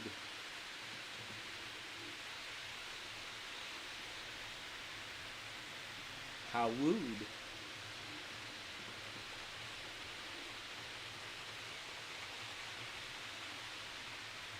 Can't remember.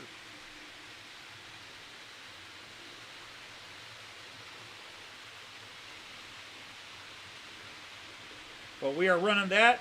Steamer there is a Bavarian Rheingold. I believe it's a class 18.4 locomotive on the front of it. Ifo just left, otherwise he'd correct me if I was wrong. But Raymond also knows. And if Jean Ricard's awake, he might know. This train coming at you is a German IC, InterCity. It's called IC1 because there's now a second generation called IC2, which are double-deckers. The blue going through right there, that is a Czech IC, also known as an EC, EuroCity.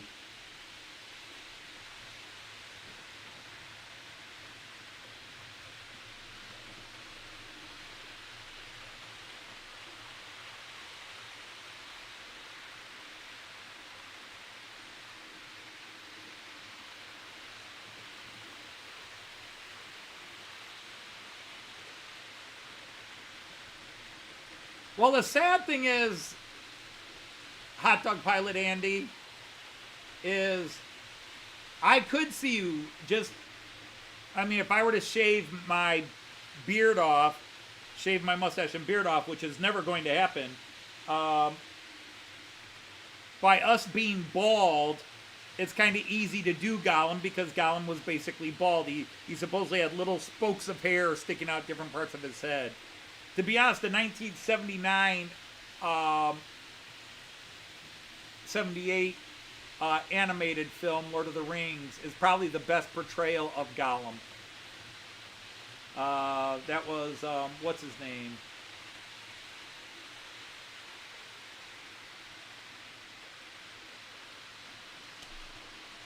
Oh my God, why is my brain not working? Early onset. You're virtual window shopping. You're only half awake. Boom.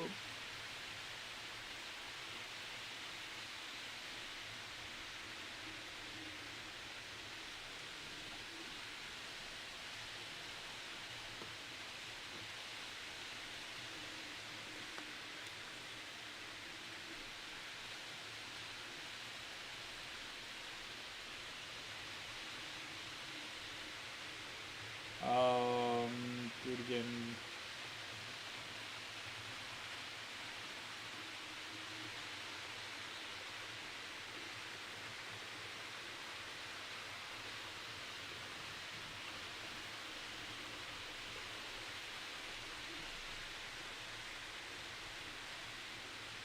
Now I gotta figure something out.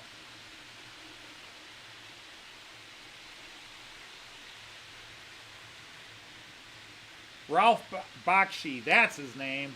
God, it was taking forever. And then as I started Googling it. Oh, now I look up and now you threw his name in there. Yeah, Ralph Bakshi. Now, there's a lot of things you can criticize about Ralph Bakshi's version of Lord of the Rings. But in terms of being true to Tolkien's characterizations, he is spot on. Now, Bakshi was given a budget, then it was cut in half. And he planned on doing 2 movies, and then he wound up running out of money during the first movie. And you can argue with him that, like, Gimli is way too tall for a dwarf in the movie, and why is Boromir made to look like a cross between a Viking and a motorcycle gang rider? And Bakshi's answer to that was that he, rather than do the characters as described in the book, he does admit that he screwed up Gimli and that Gimli needed to be shorter. But with Boromir, he wanted people to get that Boromir would be dressed the way Boromir acted and thought. Boromir actually is described in the book as wearing a very expensive but muddy purple cloak over the finest leather and armor. And in the Bakshi animated movie, Boromir has... Uh-oh. What's going on with you, little fella? Huh, what happened to Rheingold?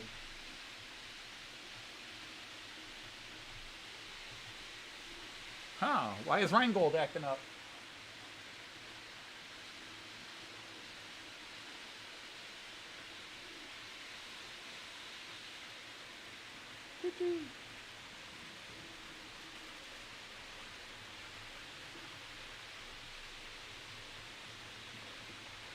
Well, we'll have to sort him out.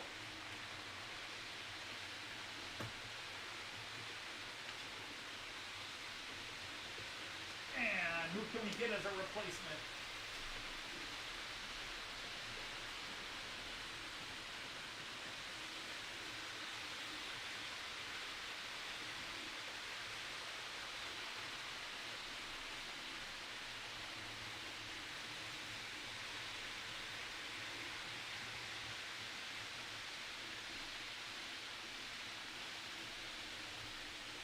Oh.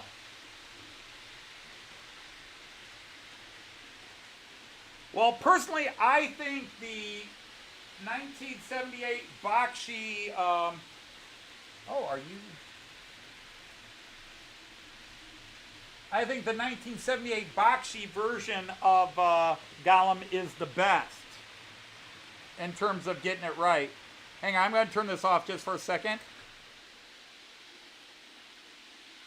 While I put this guy on. I know it doesn't work, but hey, my layout rule one, all that jazz. Until I can figure out why my come on.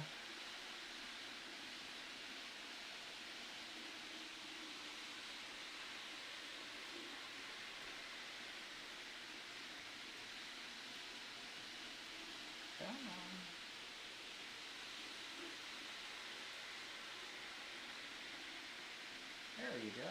Okay, you're all hooked up. All right.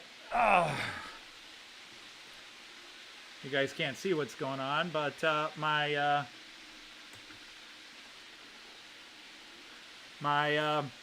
locomotive for the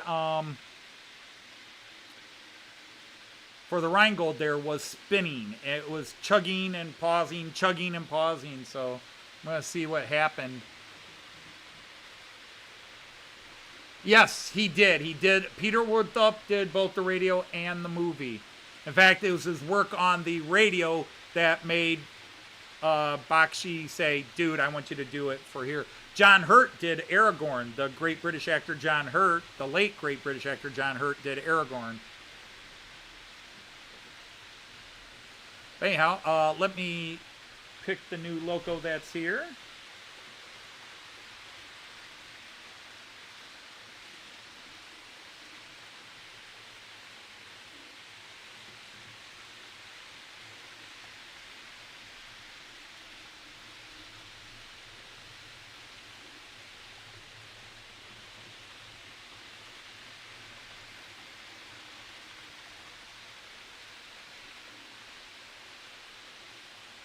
Just took me a second to find it on here because I only got about 65 locos to go through. There it is. Other way, there you go. Okay, so everybody's moving again. It's just not going to look quite right, but what the hell.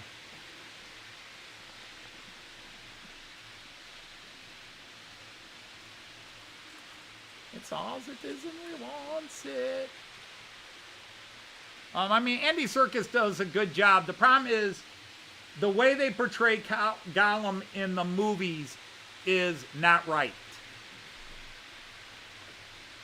And the whole stuff they do with Sam versus Gollum and Gollum setting up Sam and Sam trying to kill Gollum. Sam did not like Gollum. Sam did not trust Gollum. Sam and Gollum did not get along, but Sam was never outwardly hostile to Gollum until the very end. He would be verbally like, where have you been? You know, sneaking around at all, you know, blah, blah, blah. And, but Sam actually, when he thinks Frodo's dead and he takes the ring and he wears the ring for a little bit in the book, he starts to understand Gollum and he develops a sympathy to Gollum, which is what Frodo has. Frodo has worn the ring and he knows the power of the ring. And so when he looks at Frodo, he's sort of like, there but for the grace of the gods go I.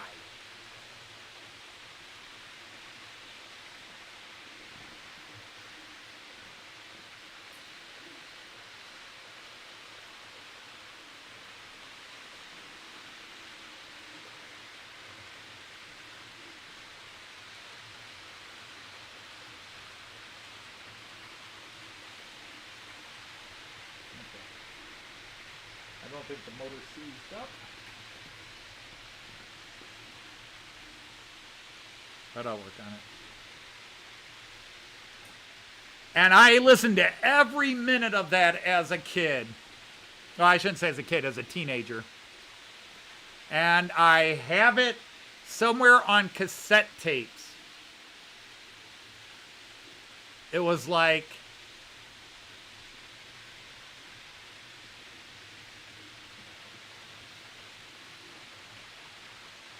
was it 40 cassette tapes?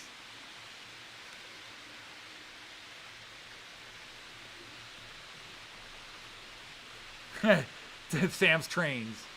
Different Sam. Yeah, Edward. Hey, by the way, hello, Sir Edward. I don't think I greeted you. My Rheingold locomotive started acting funny, so I'm not going to try to force it to keep working here. I'm going to take it off, and I'll look at it along with my Czech 371. What you might have missed, I talked about at the beginning of the show, is my cats trashed my layout. They nailed everything, including my Rheingold, my 3 ICEs over here. They damaged my Czech 371 locomotive, which I wanted to run today and had run in well, and I was, looking forward because I haven't run it on the layout in a little while. And so, yeah, my cats did some major damage, and they might have bumped something because it's been running for an hour and a half, and now it's just started acting up. So I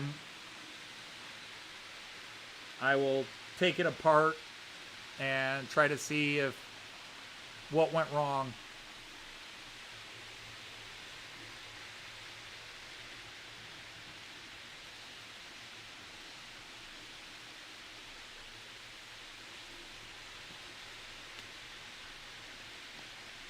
Well, he did. I think he did a radio version in the 70s, because if I remember reading from Bakshi that the reason he asked Woodthorpe to do it was he heard Woodthorpe doing the voice on the radio.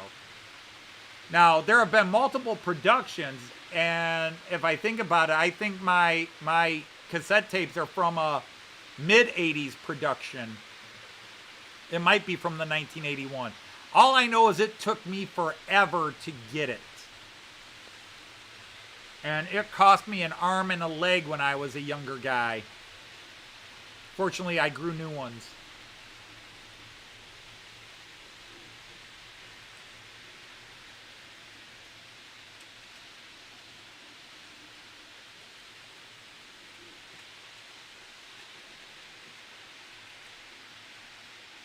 Yeah, and I listened to that one on the radio.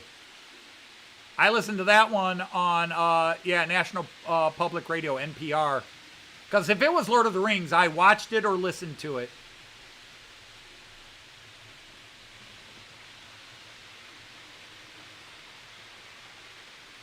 Artie?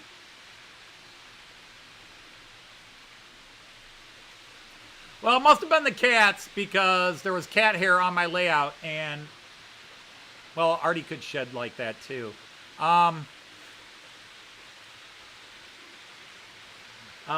But since nothing was stolen, I'd assume it was the cats.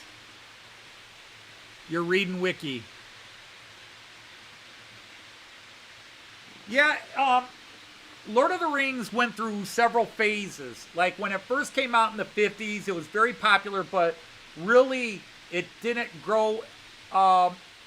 It had a popularity, then kind of just quietly drained. And then it suddenly became something about the time I was born. Sorry to make anybody feel older. When I was born in the early 60s, it started appearing on American college campuses and was even being taught. And it became huge. And suddenly it started selling, and it went through multiple prints where it had been kind of underground known and respected in the USA. It became well known. In fact, it became so popular in the mid-60s that the Beatles were in negotiations to do it as a movie. They wanted to do it. And John Lennon wanted to play Gollum. They actually, before they wound up doing Yellow Submarine, they wanted to do a live-action Lord of the Rings. And J.R.R. Tolkien hated the Beatles and said, no way. No way am I letting those freak long hair counterculture scumbags touch my books. So that put the kibosh on even the potential of it being done. But it exploded all over in the 1960s and went through multiple prints, the Ballantine book editions, just went through, it was selling by the millions. And Tolkien, who had worked hard all his life and had success with The Hobbit and had some financial success with the Lord of the Ring books, now he was rich. He was able to retire from his job, bought a nicer, bigger house out in the country, and could finally retire. But he had changed jobs and was living off of his professor's pay, both at Cambridge and at Oxford. He went back and forth between the schools and even taught at another university for a while, just, trying to get that little extra raise. But he actually lived comfortably, but he always seemed to live like money was not comfortable. Even though he made a hefty sum with the sales of Lord of the Rings, he had 5 kids, and but yeah, Lord of the Rings, the reprinting, the paperback editions of Lord of the Rings made him so much money. He was finally able to just, I don't have to deal with grading exams and professorships and all this and this. And then he came to America in the mid-60s, and he hated it. He hated America. America was a society of orcs. He hated the modernization of America. He hated the big cities and the modern, even on the East Coast, modern train, but he was so popular, college kids across loved him and were fascinated by him, but he hated America. And then his wife got sick and died, and then he died a year and a half later. His wife Edith got sick and died, and he died a year and a half later. And for those who don't know, there are 3 different stories in Lord of the Rings about a human man marrying an older high elf woman. There's Beren and Luthien in the Silmarillion, which is actually the original one. There's Aragorn and Arwen in Lord of the Rings.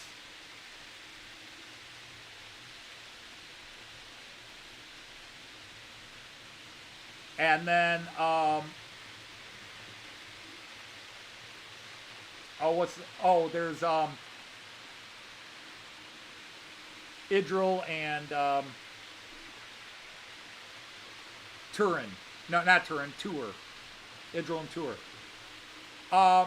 And those are all basically his actual real-life romance with his wife Edith, described in the world of Middle Earth.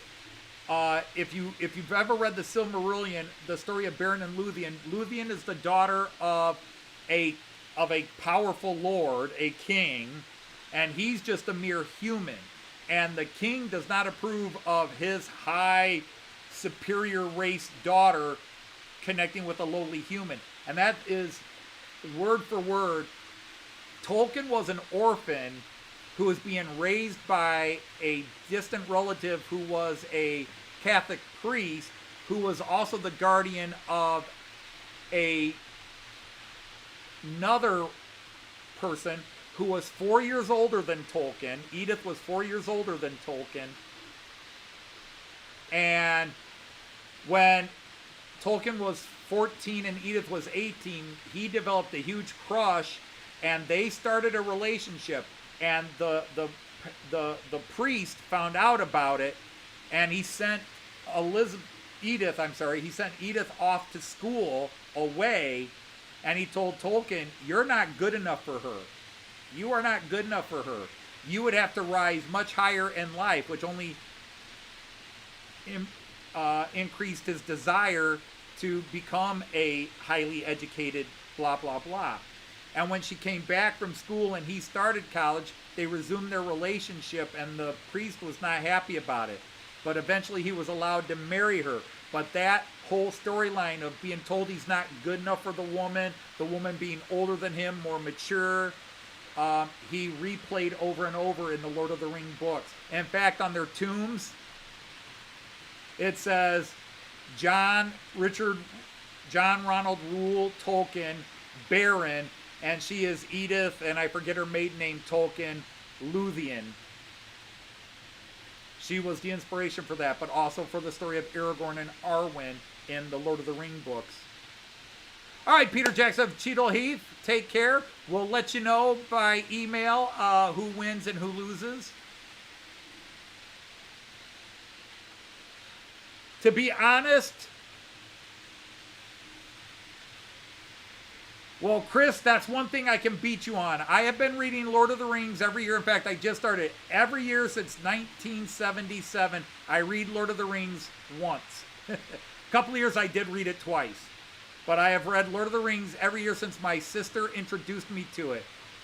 I had read The Hobbit, thought it was cool, and my older sister was into the counterculture and had the Frodo Lives bumper stickers and all that. She was enamored of my oldest sister, she was enamored of the hippie culture.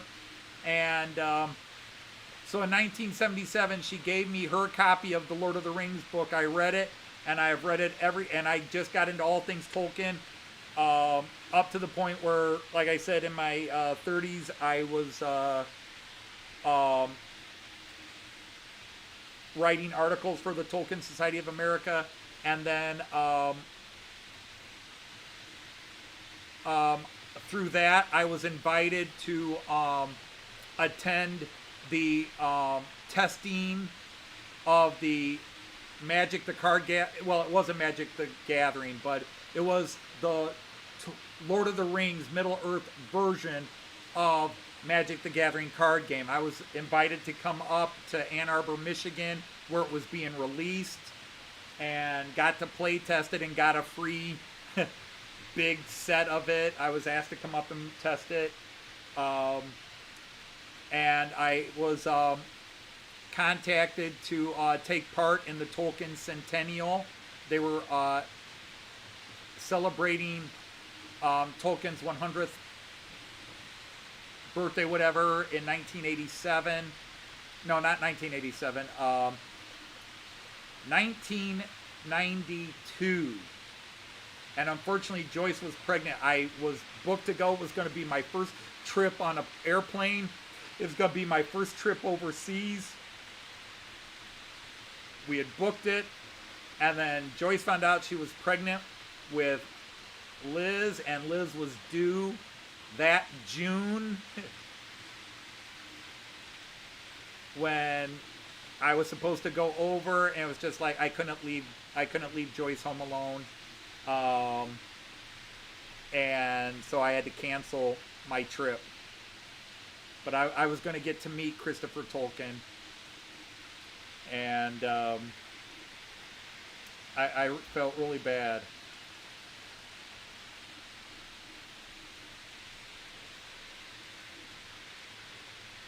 Yeah, Brian is not streaming tomorrow. Brian is not streaming. He postponed it. Something came up. I don't know if it's the heat or something, but something happened. Yeah. Finnerton is not doing his monthly waffle tomorrow. Oh, I was so excited when they finally announced the movie because the project had been coming and canceled. And finally it was being done, and I saw the first original clips. I was watching all the internet stuff. Peter Jackson this is what got me onto YouTube, was Peter Jackson was dropping clips on YouTube and other social media things, and I was eating it up, and things were looking visually amazing. I was so into it. I saw the first movie, and I saw the first movie like 13 times, and I just kept thinking, well, they changed some things, but this could go bad. And in my opinion, it went bad. Vision-wise, stunning. He created a visual Middle-earth that I could love, but he changed Peter Jackson, not Peter Jackson Cheadle Heath, but Peter Jackson, he changed every major character. They're nothing in the movies like they are in the book.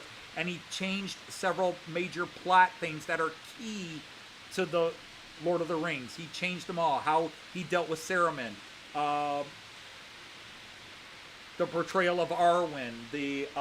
All the characters. Even Aragorn is not Aragorn. It's just so badly done that as a true Tolkien fanatic. Now, a lot of people that are Tolkien fans think the movies are awesome. I can't understand how anybody who thinks they love the Lord of the Rings books could love the movies, because even the family was so pissed that they told Peter Jackson to take J.R.R. Tolkien's name off of it. If you go back and look at the original previews, Jackson, it was J.R.R. Tolkien's Lord of the Rings, but then when it finally hit the theaters, it was just called Peter Jackson's Lord of the Rings. Because the family told him, that is not our dad's work. That is not, Christopher, that is not my father's work. That is not how we wanted those characters done. You've taken our father's work. We wouldn't have allowed you to do this if we knew this is what you were going to do. And so Jackson had to take Tolkien's name off of it. Yeah, I know. You're here. Well, hi there, Daisy. Hi. So, happy. Happy? That's the Chris, right? Happy Valley? Happy Valley is Edward. Edward. Oh, doggone it. I think I know and then I don't. So, Edward. Okay, hi, Tom. Hi, Hot Dog, Andy. Wave. Hi, Colin. Hi, Mick. Hello, Jean. Hi, Ian. Dino. Oh, Jean, Hi, Randall. he woke up for you. Hi, Valley. Hi, Leslie. Hi, everybody. Sherry's probably done texting. Except they just got home. Hi, Joyce. No, but I soon will be. Huh? Old response. Okay. Somebody says hi to you, and you go, not yet, but I'm hoping to be. Ah. Apparently the cats nailed my Rheingold there because it started acting up. They had tipped it over, but it started off okay, but all of a sudden it started running badly. Hey, Raymond. All right, well, I saved the show. Right. I saved the contest till you could get here. I came down a little early. I was going to ask her to dress as Vanna White, but she wasn't going to. I don't have a Vanna White costume. Anyway, so, hi, Joe. So how are you doing, dear? Oh, my golly. Not getting to, I guess, what I really want to, but I am definitely getting some things done. So, Like what? Paid the bills. Oh, I want to finish those stupid classes they gave us. Oh, okay. I'm just not getting to it. Hello, Kyriakos. Hello, Kyriakos.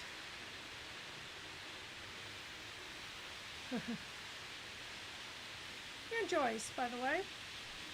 So, alright, you gonna get at it, or are you gonna wait till 5, or what? Isn't Daisy suede with tassels?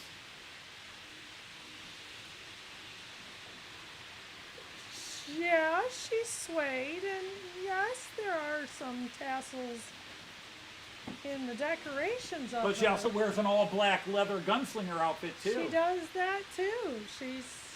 Which Joyce also has. Yeah, she's, she's versatile. God, Anthony.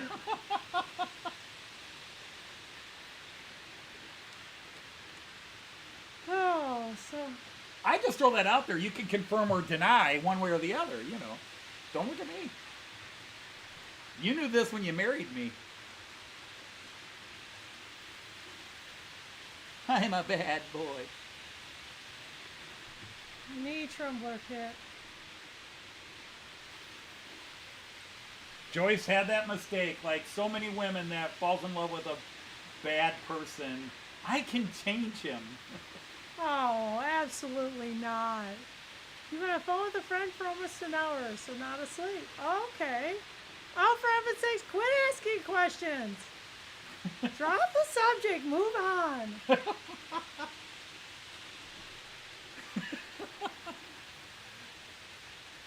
You'll neither confirm nor deny. I just move on. You only have 29 likes. Come on, people. Daisy says, would you please hit the like button if you haven't hit the like button? Anthony's going to move on before we all get killed around here. Yeah. Oh. He's been on the phone with a friend for an hour. What? You got another friend you talked to for a long time? I'll be honest, I thought the same thing. Bang! Bada Oh, boom! Jaws, we love you. Oh. Have you heard from Lynn? Have they left yet? Are they already down there? I somewhere just between? told her to let me know when they arrived. I didn't ask her to let me know when they left. I really. Oh my God.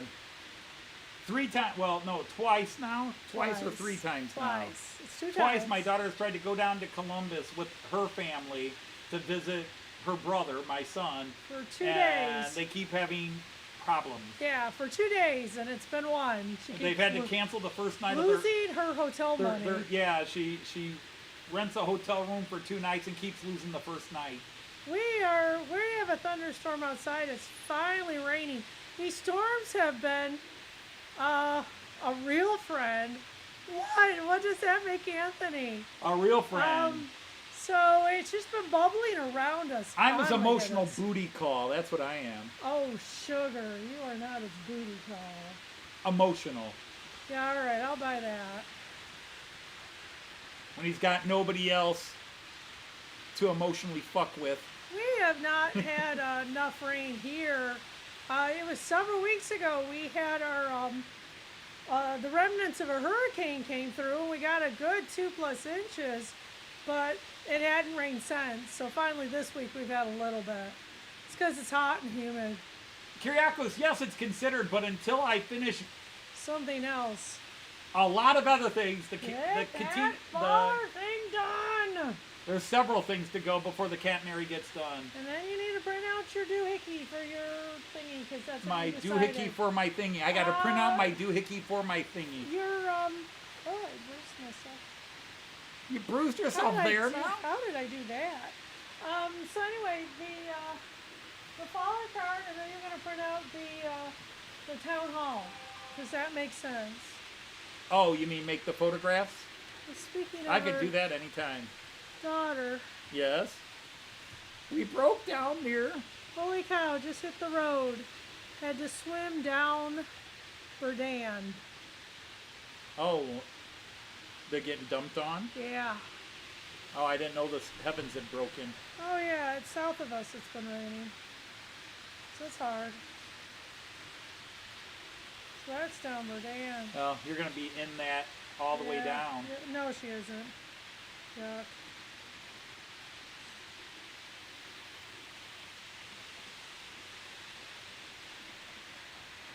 Yeah. Well, I'm not worried about the expense. I'll buy it as I go along. It's just there's other things that need to You go in, can't and I have to make you decisions can't about afford certain things before I anything go right along. now. We have so many things due. Yeah, well, I'm not talking right now. This is still the catenary How far or is catenary, she depending in on which part of the rain? world you're on.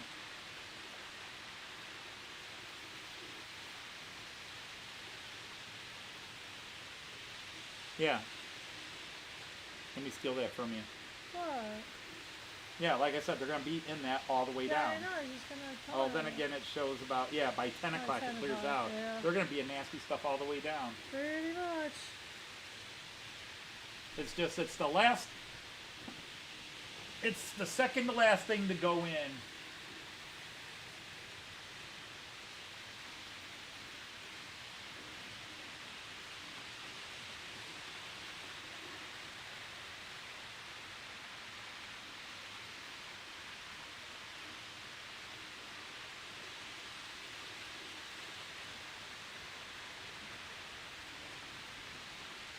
Choo-woo!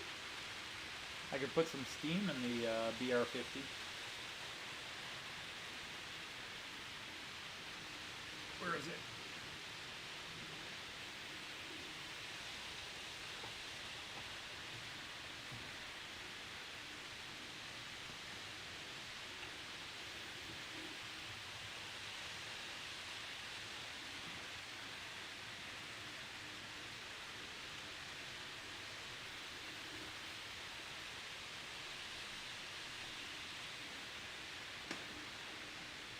Nope. Damn, I just knocked you out. Hit the wrong thing. Go. Ooh, he's putting the thing. Andy asks, how many people are in the competition?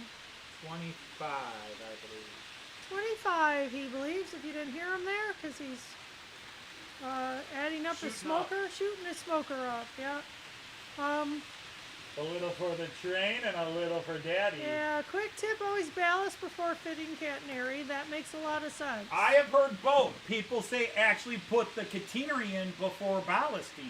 I'm saying it wrong, huh?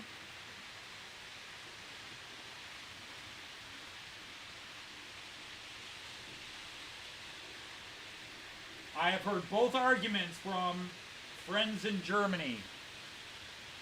That's a fly. Fliega. Is it a fly? I've been Yes. fighting a gnat most of the show. Yeah, I know. I had one upstairs. Doggone things. We'll call our people back. I've had top German guys tell me, oh, you want to put your... Because if you try to set it on the ballast, it's not right. You want to set it in and then ballast up to it. Now what? She says, lovely. Visibility's pretty crap right now. Yeah. There's always something. Every time she goes to Columbus, there's something. That's why Something. when she was all that, yeah, I'm like, don't say it. Something else will happen. Yeah, there you go. Don't ballast Good before point, you build the Edward. base forward. You'll make a mess. That's true. It does, whatever works for you. That's why I say it's stuff of mine. My attitude was to put it in and then put ballast around it, or put a base, simple level down, put it in, and then ballast up to it. That's great. He just put the smoke stuff in it, so it should start smoking soon. It should be smoky Sometimes- now. Sometimes it takes a while. He blows in it just to get everybody excited. Actually, I need a Well, couple of my rags are missing. They're normally in this drawer here, but they're not there. Oh, there's that one.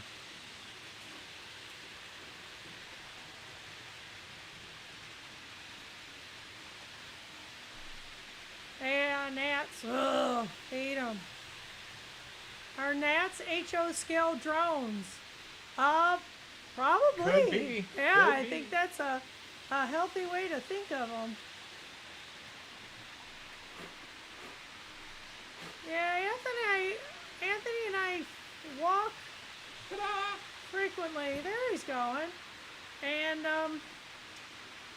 one of our walks, one of our paths we take, always have gnats in my eyes, no matter when I go.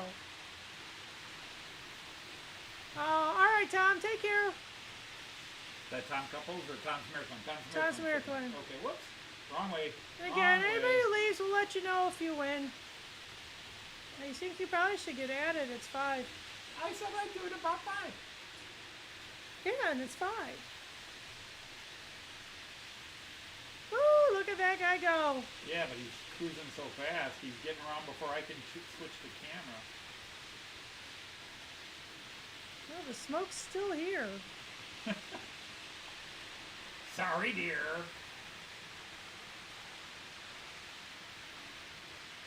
HO scale Russian tank on the layout. See if the gnat blows it up.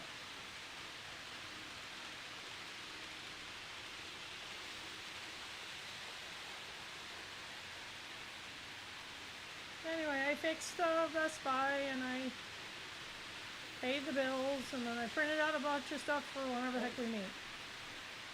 And I have them so I can edit them now. So Problem is he's going the wrong way for best camera views because you don't get him coming on. I didn't think of that when I put it on. what's the matter? Sorry, I was reading. All right.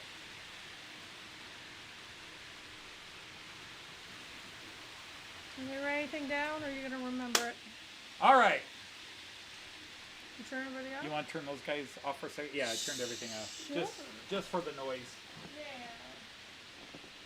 All right, everybody, it's that time. It's that time. Let's give some gift certificates away. Woohoo! Look at all these people that went in. Very glad, very glad. Where is it? Where is it? Come on. We wanted there a it lot. is. Bingo. Okay, All right, so fun actually, times. let me flip back. Okay, this is how we're gonna do it. Some people do like smallest gift first. I start with the big gift because I want everybody to have a shot at the big gift, not be removed by winning a smaller one. I want everybody to have a shot That's at the good big luck. one, and then we scale down. Now again, I will buy you a gift certificate, or I can Send you PayPal cash or whatever. PayPal cash, Yeah, however you whatever's- want to do it. What's your Whatever works for you. If your shop does gift certificates, I will do it. I can do Amazon, and I can do Amazon UK. I've had contests in the past, and I have helped friends out, and have just gone online and bought these things. You want to come in here? Do on you camera? want me to text you who won and stuff so you have it, or are you going to remember it? Well, there's I don't know. Does this pen work? I thought texting you was a clever way to do it. Well, you can text me too. Yeah. It'll just beep to find you, though. Just don't confuse it with the other text you send me. You have deserved that. But for many years, yes. Yes. Okay, so first of all, I didn't set the pictures up, but I really tried, and I apologize to people that contact me and said they were having problems, whatever. I did try to make them pretty obvious, but I don't have the pictures up here, although they are. I thought you had 'em. They're. I could pull them up on my Facebook page, or no, it was on my YouTube page. We're on your YouTube page? Where are they on your YouTube page? The video I did reminding people about it, I did the Oh. pictures in close up. Okay. But Artie was in camera 2 on the station, so if I were to go through it like this, Artie was in this camera, and he was at the end of that station there. He was right there at the base of it. So this was camera 2. Okay? See, we didn't have any of our Artie didn't. Southern Hemisphere people come in. No, Monsville. Is not Is on here. there. Unless it goes up. Oh, it goes up higher. Never mind. I'm sorry. I thought I'd seen the whole list. Yeah, I'm not. yeah, Monsville. Gotcha. Perfect. Okay. Okay, so Artie then appeared outside a cat house, although I guess you'd call it more a kangaroo house, in the floor cam, which is camera 10. He was down there. The cat house is still down there. Yeah. Front of the station. Sadly, I shorted it out so the lights don't work anymore. It is what it is. Mm-hmm. And then in the third hour of the show, Artie was here. If I can flip it out. Come on, where is it? Right here. Which is camera 5. So it was 2, 10, and 5. He was in a car accident there.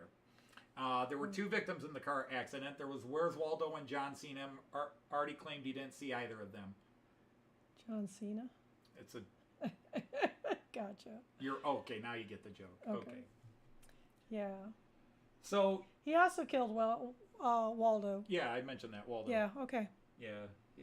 He said he didn't see either of them. Mm-hmm. Okay. In fact, that was a running joke. Waldo was in the background of all the pictures. I had a little Waldo figure that I picked up, Yep. and I think Leslie was one who said he picked it up.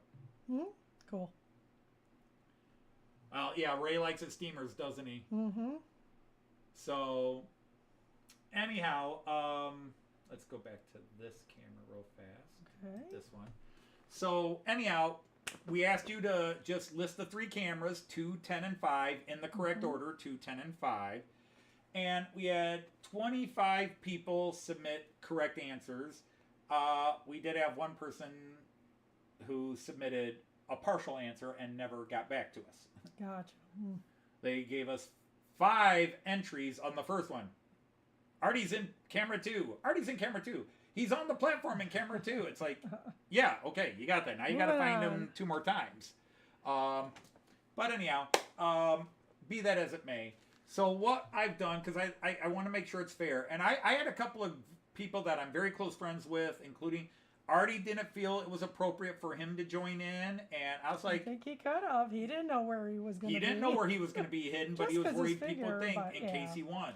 He worried about Jean Ricard had hesitated because he thought, well, because I'm, one of your biggest friends. I said, well, I'm hoping all these people consider themselves friends of mine. Right. And what I want to do And the point is, you're going to watch the spin and you'll see it's random. We want to thank you guys. We don't get to the 2,000 we've reached Right. without you. For Okay? sure. For sure. And we wanted to really make sure it went to people that have been real supporters of the channel, people that have come to the live streams, have commented on some of the videos and that, and whether they come often or just now and then, because I am on at a weird time. All right? Some people work in the evening. Some people in the UK work nights. You are on the only time you could possibly be that would be okay for UK still. Right, Europe, but it is Friday and evening in the the UK. Some Australian, people they have to get actually up go for us. out on Fridays. Yeah, I get that. And I'm just saying. it it's goes a fair late, time. where it's 11 o'clock, 12 o'clock at night in the UK and that. So we, I started the live stream at this time because that's when I was free from work. Yeah, 'cause it I was 7 technically could go o'clock in earlier, but Australia. then Americans can't come in if I go earlier. And then I couldn't go later because for a long time, Cousin Vinny did a live stream later. And then the UK and European people. And remember, most of my audience is UK and Europeans. Right. So, Yep, so anyway. I there's no way I can make it fair for everybody who watches and does it, but I try to do my best. And that's why I said you didn't have to watch the live stream Right, live. yeah. You could watch it on makeup On because replay, yeah. it was live. I think So you were anyhow. very fair. Let's go. Yeah, I know. All right, so Okay. anyhow, not yet. We're going to go through the list real quick. These are all the people. I had 25 entries. So Hot Dog Pilot Andy, Monsville, Happy Valleys Edward, Steve 87 PSAP, Siegfried Leupold, who often can't or watches in the background or watches on return, but he's been in live chat for years. Clive from Newland Railway, Jean Ricard, Model Railway Shed, Dino, March West Junction, Andrew. These are all people that I can, all of you, I consider good friends. We've got Chris Valleys, Aaron from Manshed Railroad, Sir Leslie Gilpin, Joe Rader, Ian from the Model Eisenbahn TV, Peter Jackson from Cheadle Heath, Lee Raglinski, who unfortunately because of his job can't come into the live streams, but he does watch on replay. And that, I believe he's the one that gave me, Lee gave me the class 185 that I was running today. We have Drew Steele. We have Greg from Midsummer Railway N-Scale. Colin Wykes, who's been a long-time great supporter and friend of this channel. We've got Craig from CMD, who has become a real big fan of this channel lately. We have Dwight from Curly Express. And then lastly, we have, I shouldn't say lastly, Barnabas Junction, Jason, longtime member of this channel.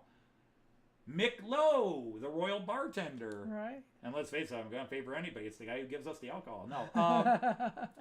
Valerie Green that comes in occasionally, although see them more on other live streams as well. And then the last one to enter just under the deadline was John and I think David from, I think the son is David, I think.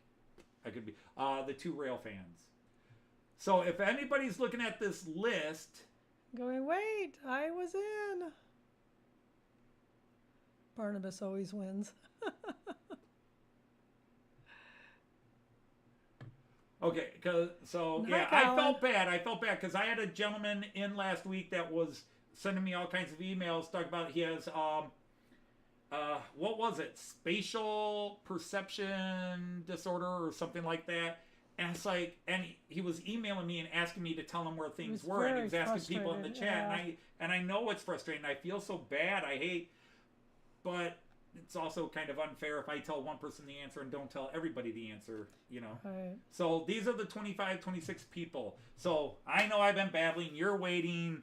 So this is for the $100 gift certificate. This is the $100. Everybody gets a shot at it. You got a 1 in 26 chance, I think we're at. 1 in 25, whatever it is. You want to do a countdown, Vanna? 3, 2, 1, spin. Whoops. Try it again. I was clicking on the wrong screen. Go. 3, 2, 1, spin. No, you gotta shake like Vanna does. Oh, for God's sakes, hit the button. Sorry, dear. Round and round it goes. Where it stops, nobody knows. Somebody's about to get $100. And it looks like it is Hot Dog Pilot Andy. Congratulations, Andy. I don't even stop this. The thing stops itself. Yeah. Yeah, you probably can't tell. He So didn't click on it. congratulations, Andy. You are Good the job. big $100 winner. to Hello, you. Sir Timber of Timber Surf. So, Oh, I sent that to you. I was going to do them all at the same time. so you got the big win, and now we take you out.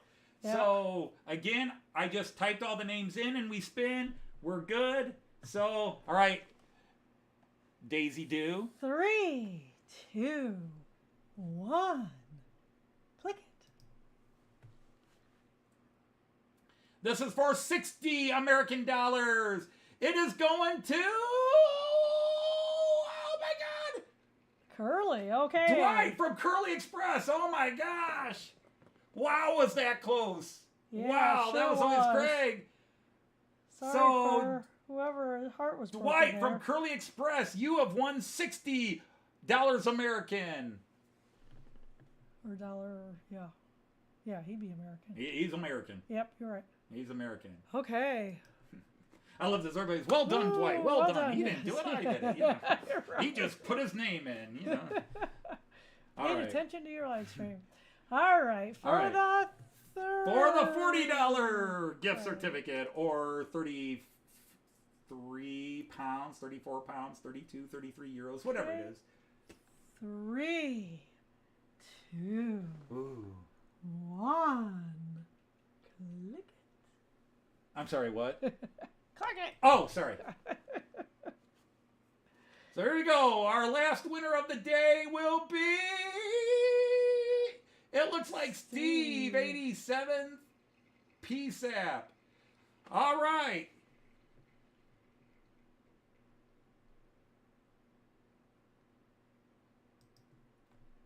Okay. You have a record of it. All right. We have it on record. Okay. Good job, everybody. And sorry for those of you who didn't win.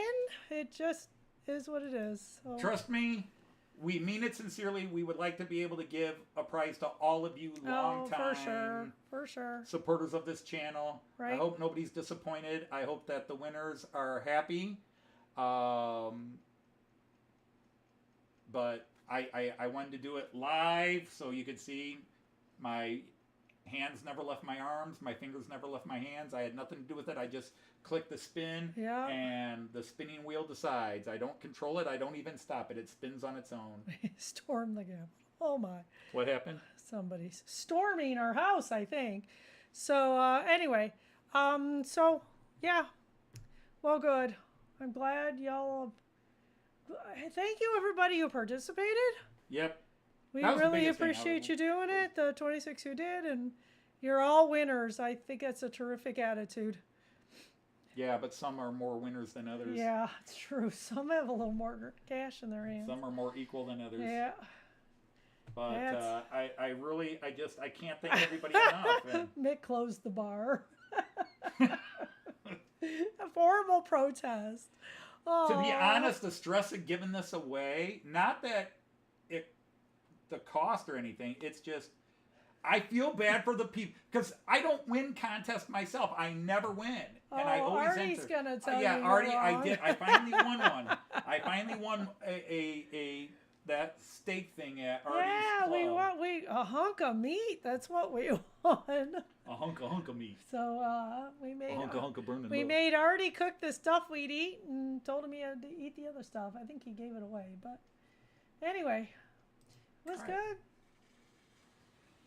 Oh, like what? Oh yeah, everybody's moving. Okay. How fancy, huh? So I want to thank everybody who entered, and like I said, I feel guilty for those who didn't win, There we go. because I don't know. I'd say if you Ray get said, show the steamer. Well, look below me. Okay. Let's see if I can get to the right camera quick enough. No, I'm not going to. Where is it? Oh, Right it wasn't there. 6. Choo-hoo! Good, you got it.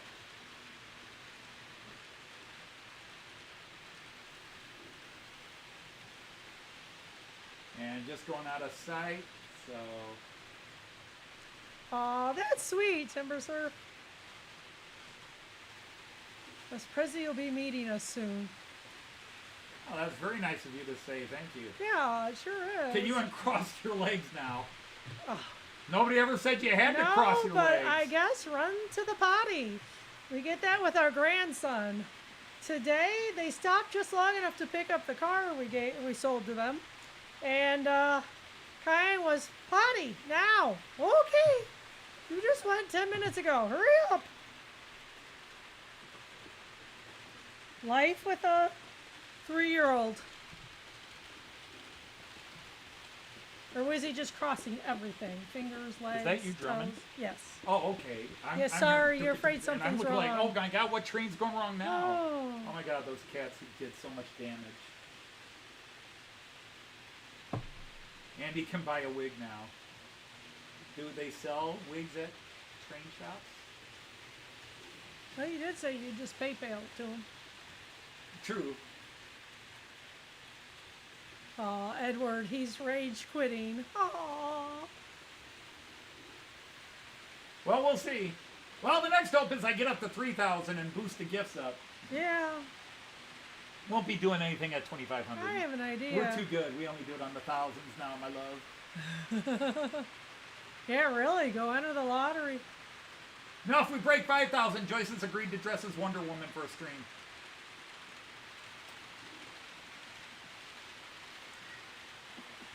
You can't look into your camera here. All right, bye, Joe. All right, Joe, take care. Yeah, our dinner time's coming up in about half an hour or so.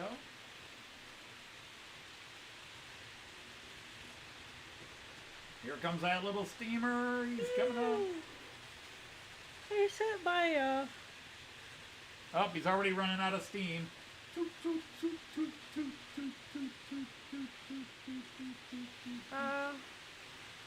I set my seat, which isn't very different from yours this time. That's weird. And, now,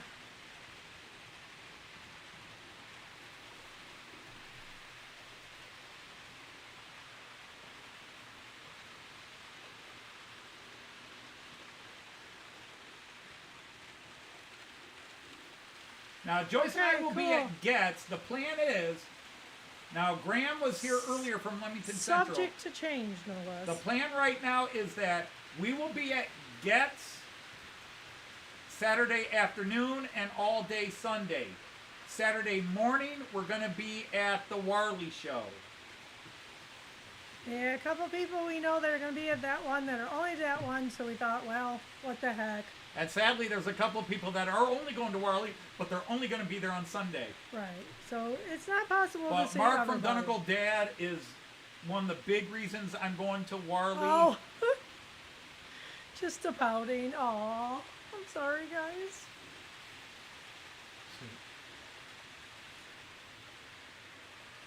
I mean, when we go to Warley and Getz, we'll come with stickers and coasters.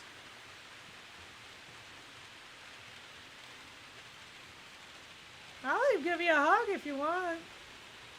A proper hug. A proper hug. I thought all Liverpool fans stuck together. You know, I really wanted to help out that way, but my sense of fairness outweighs all. Yeah, we Reds are supposed to stick together. Mick's gonna send an Everton scarf. Put it under, Good, I need something to burn. Put it under Liverpool. That was fun because the one time I visited the Anfield, you know, the Kop, and CFD. we toured the trophy room. I was with an Everton fan, and I kept teasing him and saying, "See, that's what a trophy looks like." Right. Oh, that's uncomfortable, Leslie. So, good night. Well, and you're the other one, Andy. Although we've met you, so we would be disappointed if we didn't see you, but at least we've met you once. But we right. plan on catching Mark Thundergold Dad, and hopefully we'll come up to the table you're operating and say hello, but it'll be in the morning on Saturday. We figure we're going to be there 9-ish. Yeah, we'll hope to see you. Before for sure. 9, and maybe catch some people at the gate. And then also, we'll stay there till about noon or so, and then we'll leave, try to do a lunch, and then get back to the other show about 2:30, and kill the last 2 hours there. Oh.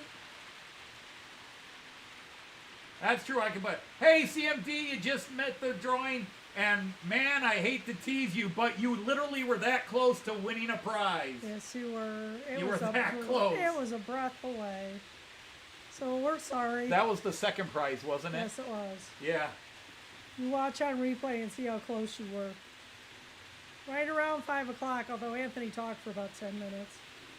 Yeah, it's more like 5:15 we did the drawing. You say that I talked in a rude way, dear. What are you trying to say? Was that rude? I'm sorry. What's that? Oh, you're emailing me. Or texting me. I texted you twice. I meant to put on one. I'm and getting messages. got excited. Why and is my computer beeping? why is your computer beeping? I sent it by email or text. Because I've got Messenger on here. Oh, okay then. That took a long time to get there. Well, then again, that might be somebody else texting me. Yeah, probably. Where's I don't think your host view? SMS text Where's come up host that view? way. There it is, host wide. There, that gets the floor camera and then the two biggest views. And I'm not talking about your picture.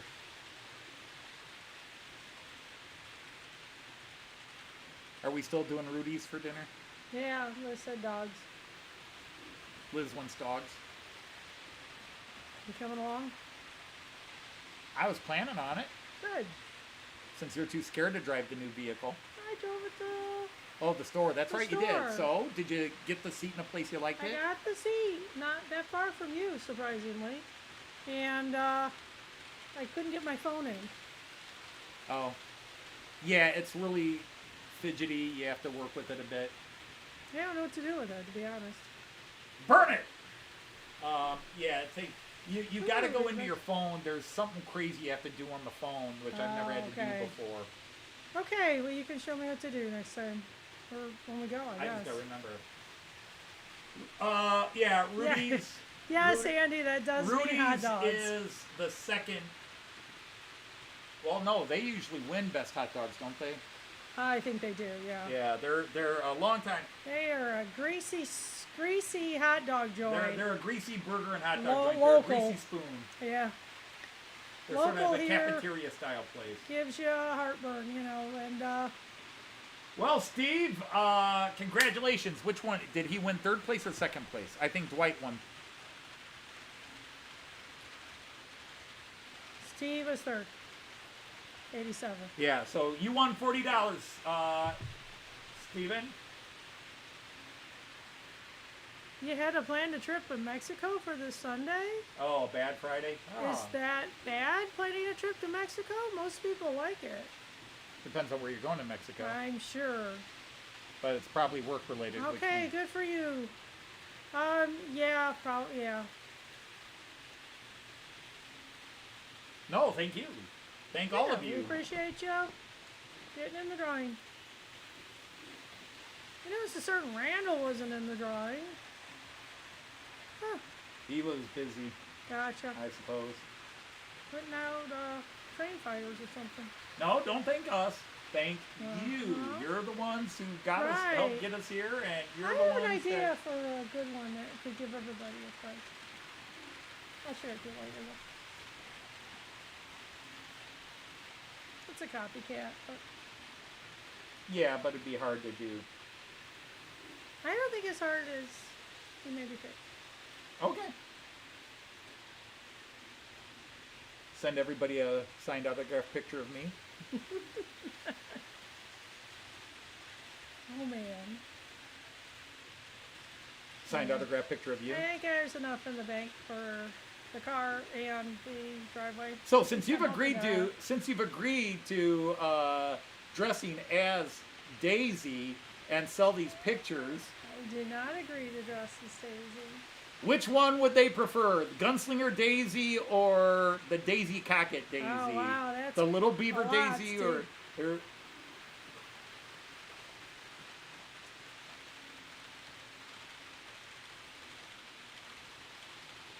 Wow, that is crazy. By the way, your weekend has totally changed because you're leaving the country. Right, right. Oof. So did you end up with 2 Americans and 1 Brit? Go figure. Well, Americans are easier. Well, I wasn't rooting for. Oh, I know you were rooting for anybody. So I all wasn't of rooting them. for You nationalities were rooting either. for all of them. Yeah, I mean, Any form I was of going to be Daisy is happy. fine. My problem is I knew I was going to feel guilty for other people who I didn't know. win. Yeah, yeah. It's the truth. Yes, I'm one of those people. I would give a participation medal to everybody. Yeah. I'm egalitarian. Yes, he A is. signed album cover. Which album? Because that's interesting you mentioned that because we've worked on something. What? You do digital? Say what? You make a digital album? No, they can download it. They can download. You can download straight from YouTube and click download, you can. so they can get the songs. I've already made the songs. MP3s. I play them in my car. Yeah. Joyce. Yeah. I've got 2 Can things we going. listen to real music, honey?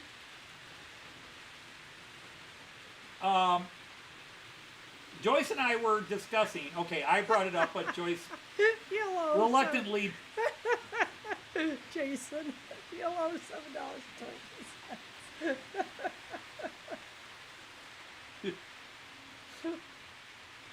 Oh, yeah, yeah. Well, we just How they keep this get on the ya. down low. We just keep this on really. the down We low. could just give them 100 pounds when we go to England. We could do that too. Yeah, we really if he wants a could. delayed one, when we see Andy, you, we'll talk to you, but yeah, if you want to wait, we could just avoid all that and just slide you slide you 90 pounds or 100 pounds when we see you in the UK, if it might prove that Prince Charles needs his cut. yeah, yeah. We could really do it under the table. I wasn't sure how loud we should say that. Why do I need new headphones? Better headphones? Oh, did you tell him I left mine out in the rain? No, Oh, okay.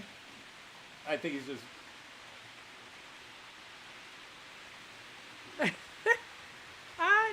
No, we've traveled enough, Jason. I don't think we'll have a problem with that maneuver.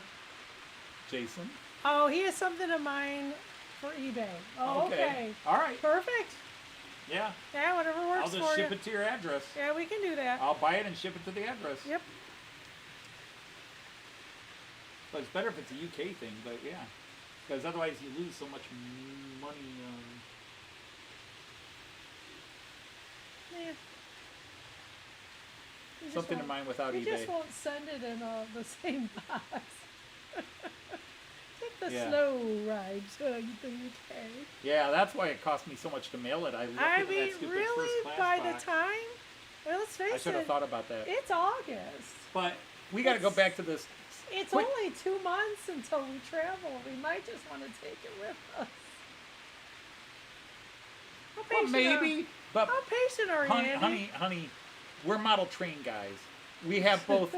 We have both unlimited supply of patience and complete immediate gratification syndrome.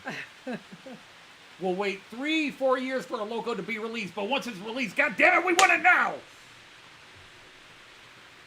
Yeah, I know. But anyhow, I know that. Joyce and I were joking about.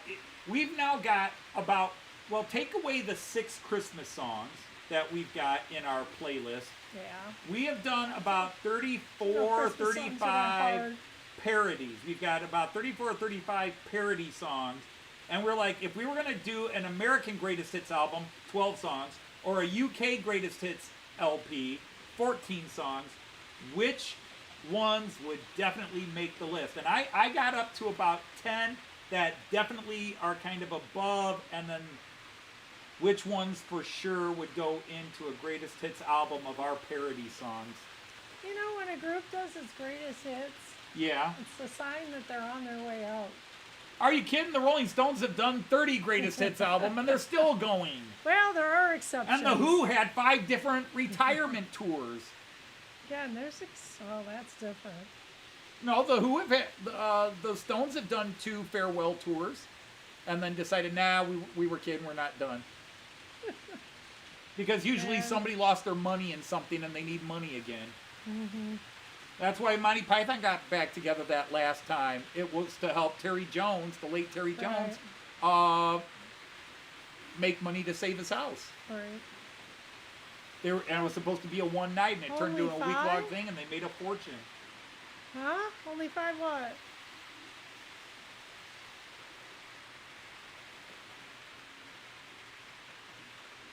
Yeah, Kiss has done a couple of final tours as well. Oh, okay. I see what you're saying. Now I get the reference. It is an annual thing. I mean, and the funny thing is, the Who and the Beatles are each down to 2. And the guys that the Who are missing are still alive in the Beatles. The Who, the bass player, and the drummer are missing. Well, the Beatles. Paul, the bass player, and Ringo, the drummer. The Beatles are missing their main singer and guitar player, and their lead guitar. That's what the Who still have alive. Roger Daltrey, the main singer, and Pete Townsend, the lead guitar. So they should get together and form the Hoobles or the Behoos or something. The Hoodles. They should join together and become the Hoodles. There you go. Yeah, that's what Edward said. Who's Beatles? It would be nice if Led Zeppelin got together and had John Bonham's son on his drums. They've done a couple of one-off shows and maybe did that tour. He's too busy doing country right now. Jimmy Yeah. Page? Or not Jimmy Page. All right, Kyriakos, thanks for joining in and saying hello. Yeah. It was great to have you here. Thank you for coming. Don't be a in, stranger. bud. Come back. But anyhow, yeah, so, I mean, there are things like Digital killed the analog guy. That's definitely... I still love the third one we did, the first one Joyce sang, Stuck at a Train Show with You. Yeah. And then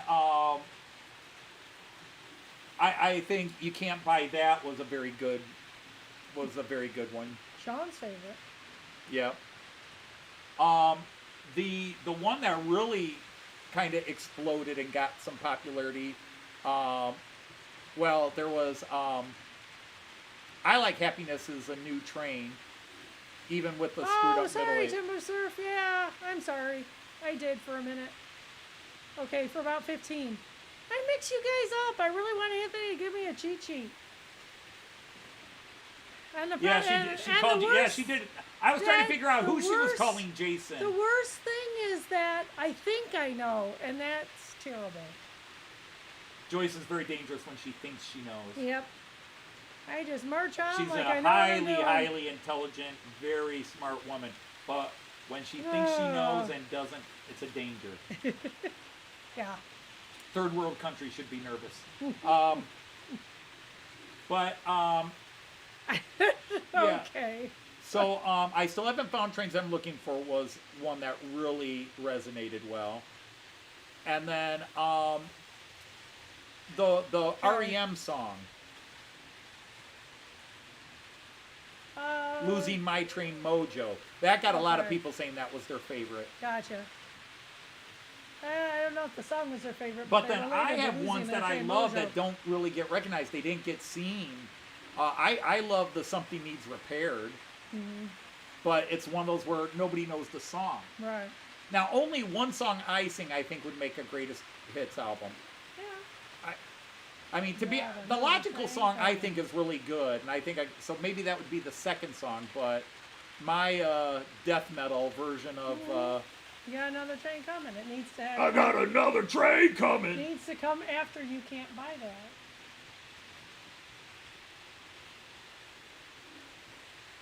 Or maybe you can't buy that. It has to come after you got another train coming. That might be If more you think I'll likely. sit around and let you win that one, listen, I'll keep bidding. You can wait until I'm done. Out there is a train hi, set Monsville. waiting to be had. Hi, Monsville. If you think I'll let it go, All you're right, mad. Nick, it's I not got just that. another train Hey, coming. Tommy! Tommy's Welcome here. in, bud. Actually, it's Michael. Yeah, I know. So Tommy's Michael. But I just can't. Tommy, can you hear me? Okay. Don't spit in my bouillabaisse? What? Oh, just don't spit in your bouillabaisse. Yeah, it was the first video you were in, right? Sure you are, Tommy. But there's only one place that Michael. has the correct Michael. proportions of, I forget how it goes in Our Man Flynn, in like Flynn, Our Man Flynn, the James Coburn Bond ripoff, Yep. Bond parody.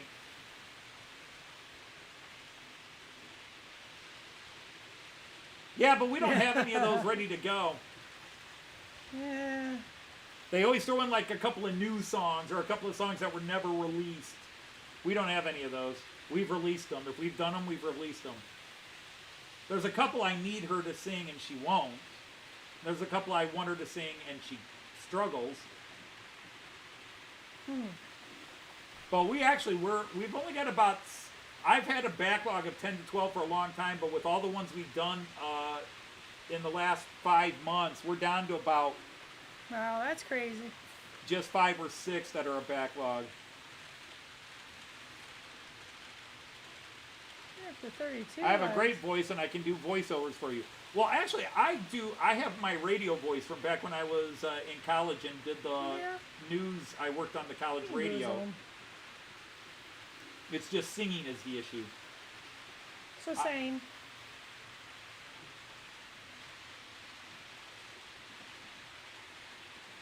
But we've got, I don't know. I kind of think you need to get your daughter-in-law to sing. my daughter-in-law. Yep, Why? Does she have a good singing voice? Yes. I've never heard her sing. she absolutely does. We already played. It's over. We found Nice. Artie. We found Sad. Artie, and he's currently in police custody, and by all accounts, is cooperating. I sat next to her for Tom's funeral. She's got a beautiful voice. Well, we can throw something at her. Mm-hmm. But I think most female songs, or I think most songs you could sing, and you singing it just makes it more special because not me, you, sort of the thing. Oh, yeah. I've got a great voice, But but only when you're in the shower. I have a perfect voice for silent movies. That's another one. It's like I've got a face for radio and a voice for the silent. Yeah. First, second trumpet. No, my right. problem is I sing along to songs He most certainly does. with the family tortured Yeah. listening. Hey, everybody's so used to it. I don't think anybody really thinks much of it. But we've got 2 different Moody Blues songs that each have a part that Yeah. They're very complicated. there's one we've tried and we did the main part fine, but the middle 8, it's hard to call it It's the not chorus. relevant anymore. It's hard. No, He's actually, been- it's more relevant than ever. But he's completely disappeared, isn't he? No, he's purely on Facebook now. So I he's mean, I could change one disappeared. line. Yeah, I could change one line. he's disappeared. Hi, Raymond Anthony 127. Hi, Glad Raymond you Anthony. could get here. Hi, you could Always just- glad to see you. Do you have somebody who has done that, who has a similar... No, because the jokes and everything I are know. specifically relevant to that True, person. they are. Yeah, you're right. The you're problem, right. we could do it. It's like technically we could still do the sidetrack Sunday one. It's not relevant because half the guys three of the guys now aren't really part of Sidetrack Sunday. Right. Or two of them aren't. Right. But I either rewrite it for the people that are currently on, but I don't know them as well. Yeah, you don't know them as well. So I would just record it with the old one and just throw it on. Oh, well.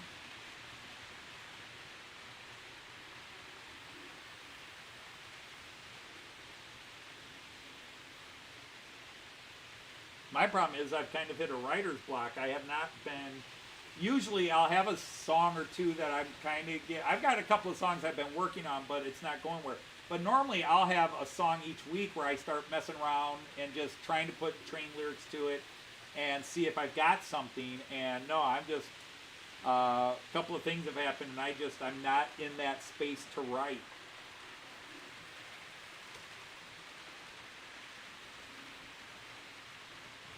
We could do a song that is a train song and not have to change the lyrics at all, but it's not a parody then. You could do the Beatles One After 909.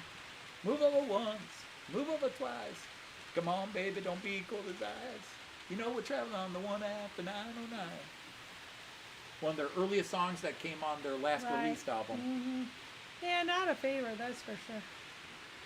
Eisenbahnrock.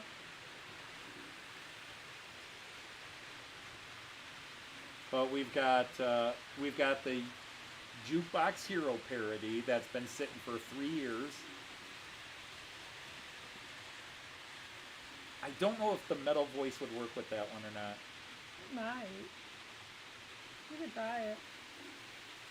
It just, when you do that voice, it has to be death metal. Can't even do AC/DC with it very well. No.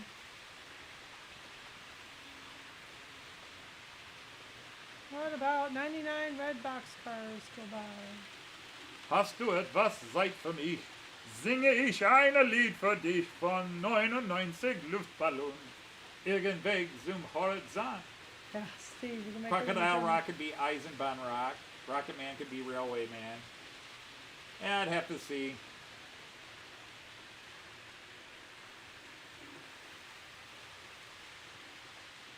Now, Rocket Man would become Railjet Man. That might be something. The only problem is, not only do you just take a song and twist it, you want to... Rocket Man is not a happy song. No, it's not. It's not really a happy song.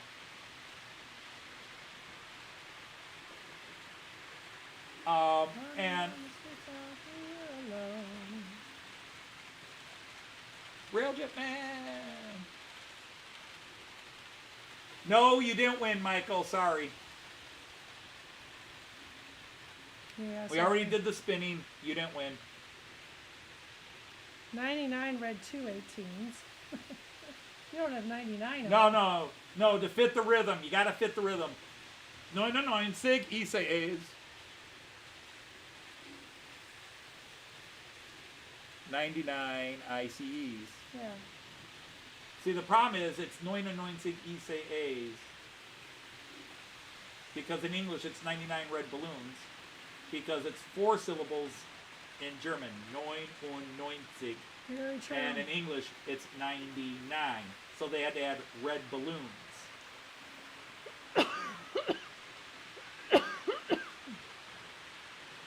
Oh, it's tight.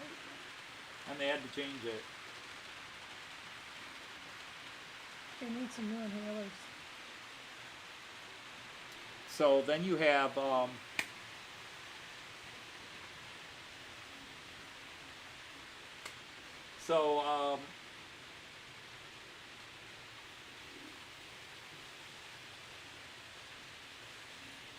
my brain, when I talk about doing parodies and stuff, I call them the three Elements, the three keys you've got to get. Yeah. It's vocal, music, and emotional. Integrities, the 3 integrities. Right, I was getting there. When you do a parody song, you do what I call, you have to get the 3 integrities. Can you try again next Friday? No? No, it was a Michael? one-time contest, You're gonna have Michael. to wait One-time until contest. the next contest. You'll have to wait till the next contest, which will be whenever we get to 3,000 subscribers, which, Right. based on the pace we're going, will be about 4 or 5 more years. Yeah, it'll take a little while. But you can do funny parodies of sad songs. I mean, Weird Al, the most famous song parody guy. You know, American Pie is not a happy Hi, song. guys. It's not a happy song, but he does a great parody, funny parody of it to Star Wars. So it can be done. You got to do it right. But the 3 integrities are the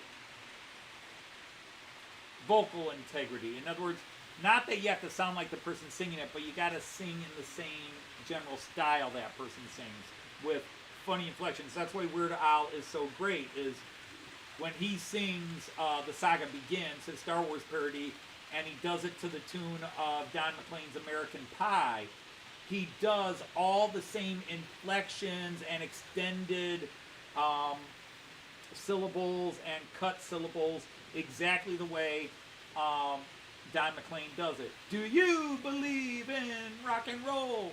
And he does that exactly the same way, so he uses one syllable words where Don McLean uses one syllable. Don't repeat your video. Shut up. Don't be a hater. He does that perfectly. So where Don McLean takes one syllable and extends it over 3 beats, he takes one syllable and extends it over 3 beats. Then you want musical. You know, you want the song to sound All right, like Dwight, the take it original easy. song. All right, Dwight, take care. We'll be in contact with you sometime in the next 24 Hey, hours. Dave, you're never late to a live feed, and that's a good excuse as any for coming in when you did. That's always a good place to be. Mm-hmm. But hello, Dave, Sir Dave. You know, you could take a famous, very dirty sexual song, "Train in Vain," and make it a train song.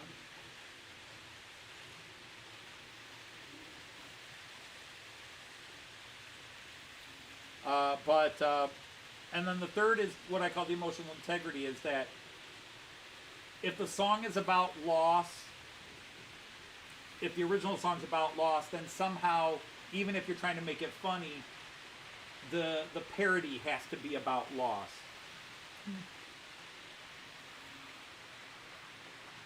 So,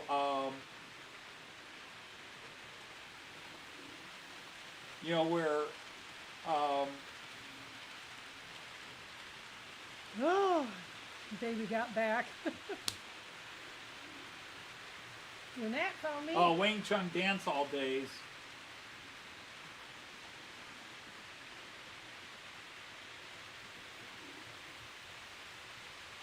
See the wheels turning.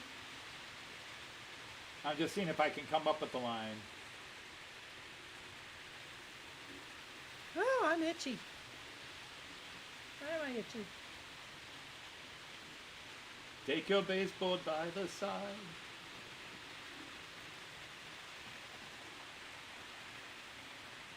All right, Anthony from Chilberton, taxi of Dad. Oh, we understand that.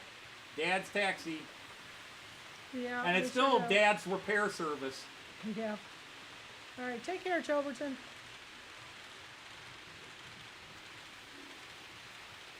Good job.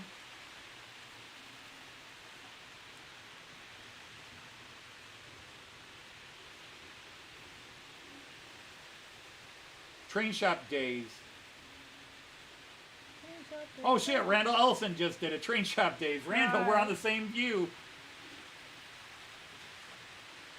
Oh, boy.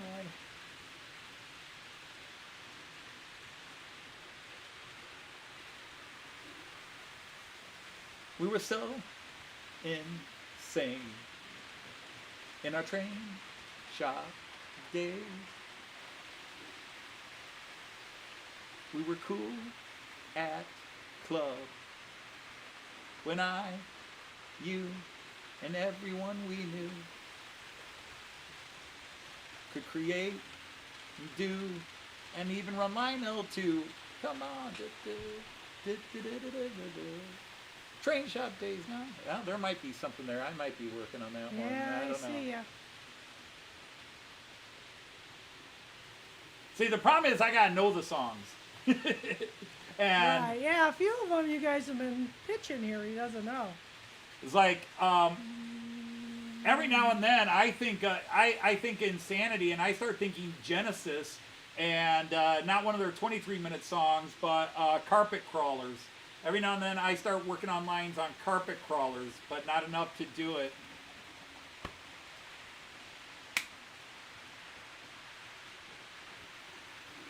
Oh, I would, yeah, I mean, and to be honest anymore, the hardest thing about doing a parody song is building the video afterwards.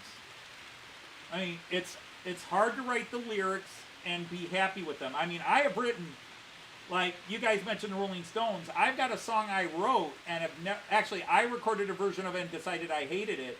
But we did a version of the Rolling Stones' "Give Me Shelter" and called it "Give Me Train Sets" or "Give Me Locos." I bounced back and forth between the two. Oh, birthday is coming, my favorite holiday. He's killing If my I daddy. don't give me some locos, I'm gonna shout away. Oh, baby, it's just a click away. They're just a click away. On. Okay, Randall says he's eBay. got good It's just a click good away. train shop It's photos. just a click away. to use or footage. Oh, do a musical? No, I'm not that ambitious. No. I have fun doing the songs, and if a couple of people watch them and laugh, I'm happy. It's my offering, it's my way of being different in the model train community. I cannot, there are people that have bigger layouts, are better builders, better modelers, know their stuff inside out. I'm just a schmuck who happens to have a lot of trains in a big basement, and I'm very happy with that.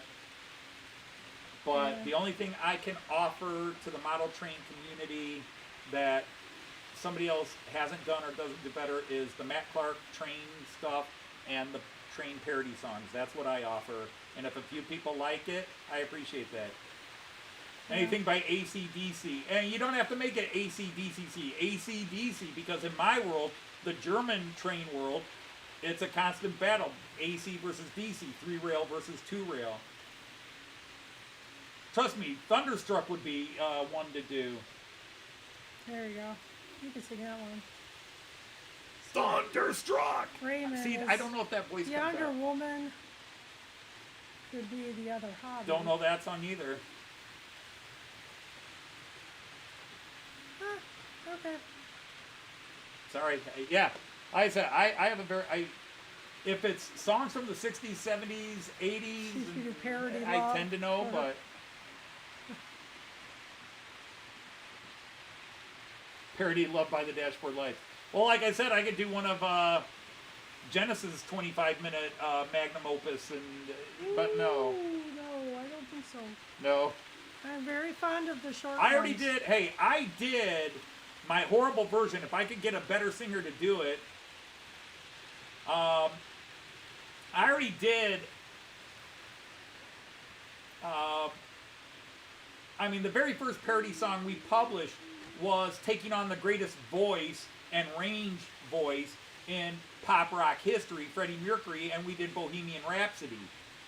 Now, I think lyric-wise, it's one of the best I ever wrote. It's the first, and still I think lyric-wise, it's one of the best. I just can't sing and couldn't get anybody else to sing it. I should have done it in a straight voice, like talking instead of singing the lyrics, and it might have pulled it off better. I'm just a train guy. I get no sympathy,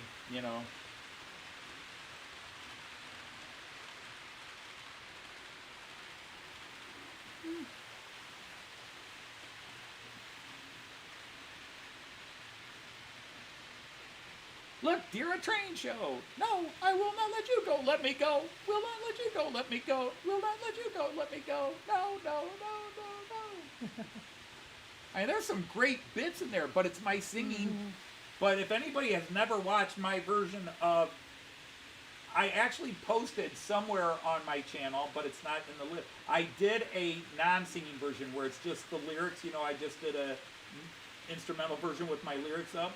But you can, if you can find So that you could one, sing it yourself. you could sing it yourself, but sing it Rage Against the and Machine. imagine Freddie Mercury singing those lyrics. It's actually, I think it's one of my best lyrical versions where I really nailed it.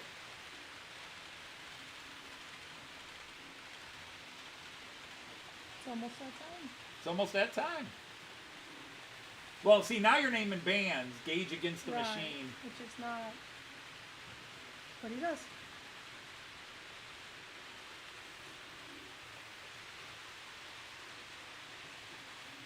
But you would just call it Rage Against the Machine. Rage Against the... Rage Against the Loco.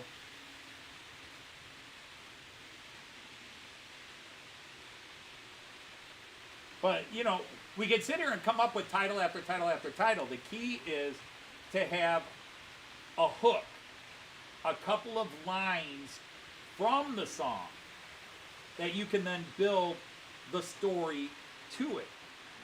You know, because, again, anybody thinks that writing a parody song is easy. Because you see never that, written like, a there's a parody great song. channel, I don't know if anybody knows them, but they were called Epic Rap Battles of History. And for several years, they took famous people from history or fiction and did these great rap battles. And these guys sat down and studied these people. They make inferences and references to the works, to the movies that are just brilliant. These people are super intelligent, and then they go out and do these epic rap battles of, you know, Darth Vader arguing with Hitler and having rap battles. And basically a rap battle is a musical insult fight. When I was a kid, we had neighborhood insult fights. We called them slit fights, doing the dozens, cut fights. And it was just you and somebody else stood and insulted each other until one person couldn't, you know, finally came up or couldn't come up with one, and you were the winner. Or if you insulted the wrong guy and he didn't like losing, you got your ass kicked by his gang of boys. I've got a knife wound from that happening once. Oops.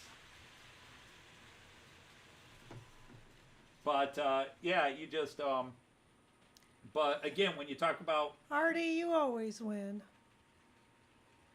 You won our hearts, Artie. Yep. You were the star of the, You still have two moving. You are the star Oh, yeah, of because I got to turn them off on... You say you don't have them on mine. Yeah, it's over here. Bing, bing. Yeah, that's it. Okay, but... So, yeah, it's been...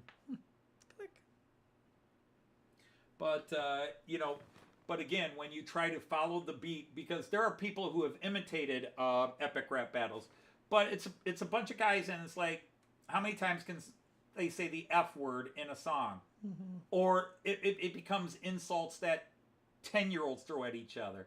They're not remotely in the same class, because the guys that do epic rap battles, the insults are brilliantly researched. I mean, they're throwing Shakespearean lines with, they have Shakespearean characters, like they did one where it's Bonnie and Clyde versus Romeo and Juliet. And the nuances they pick up out of the histories of both people and make as insults.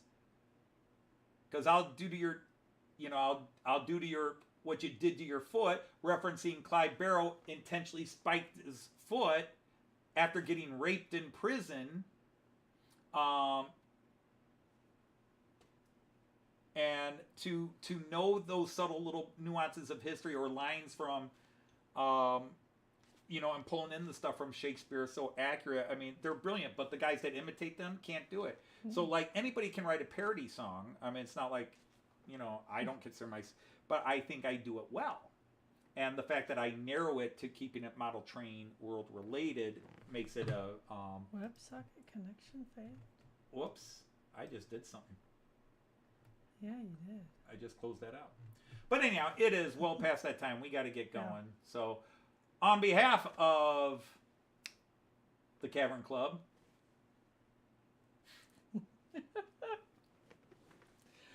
we're going to say thanks for showing up today, and we will bid you all Auf Wiedersehen Choose. and happy trains. Take care, everybody. Bye. We'll see you. Bye. Have a good morning, day, Artie.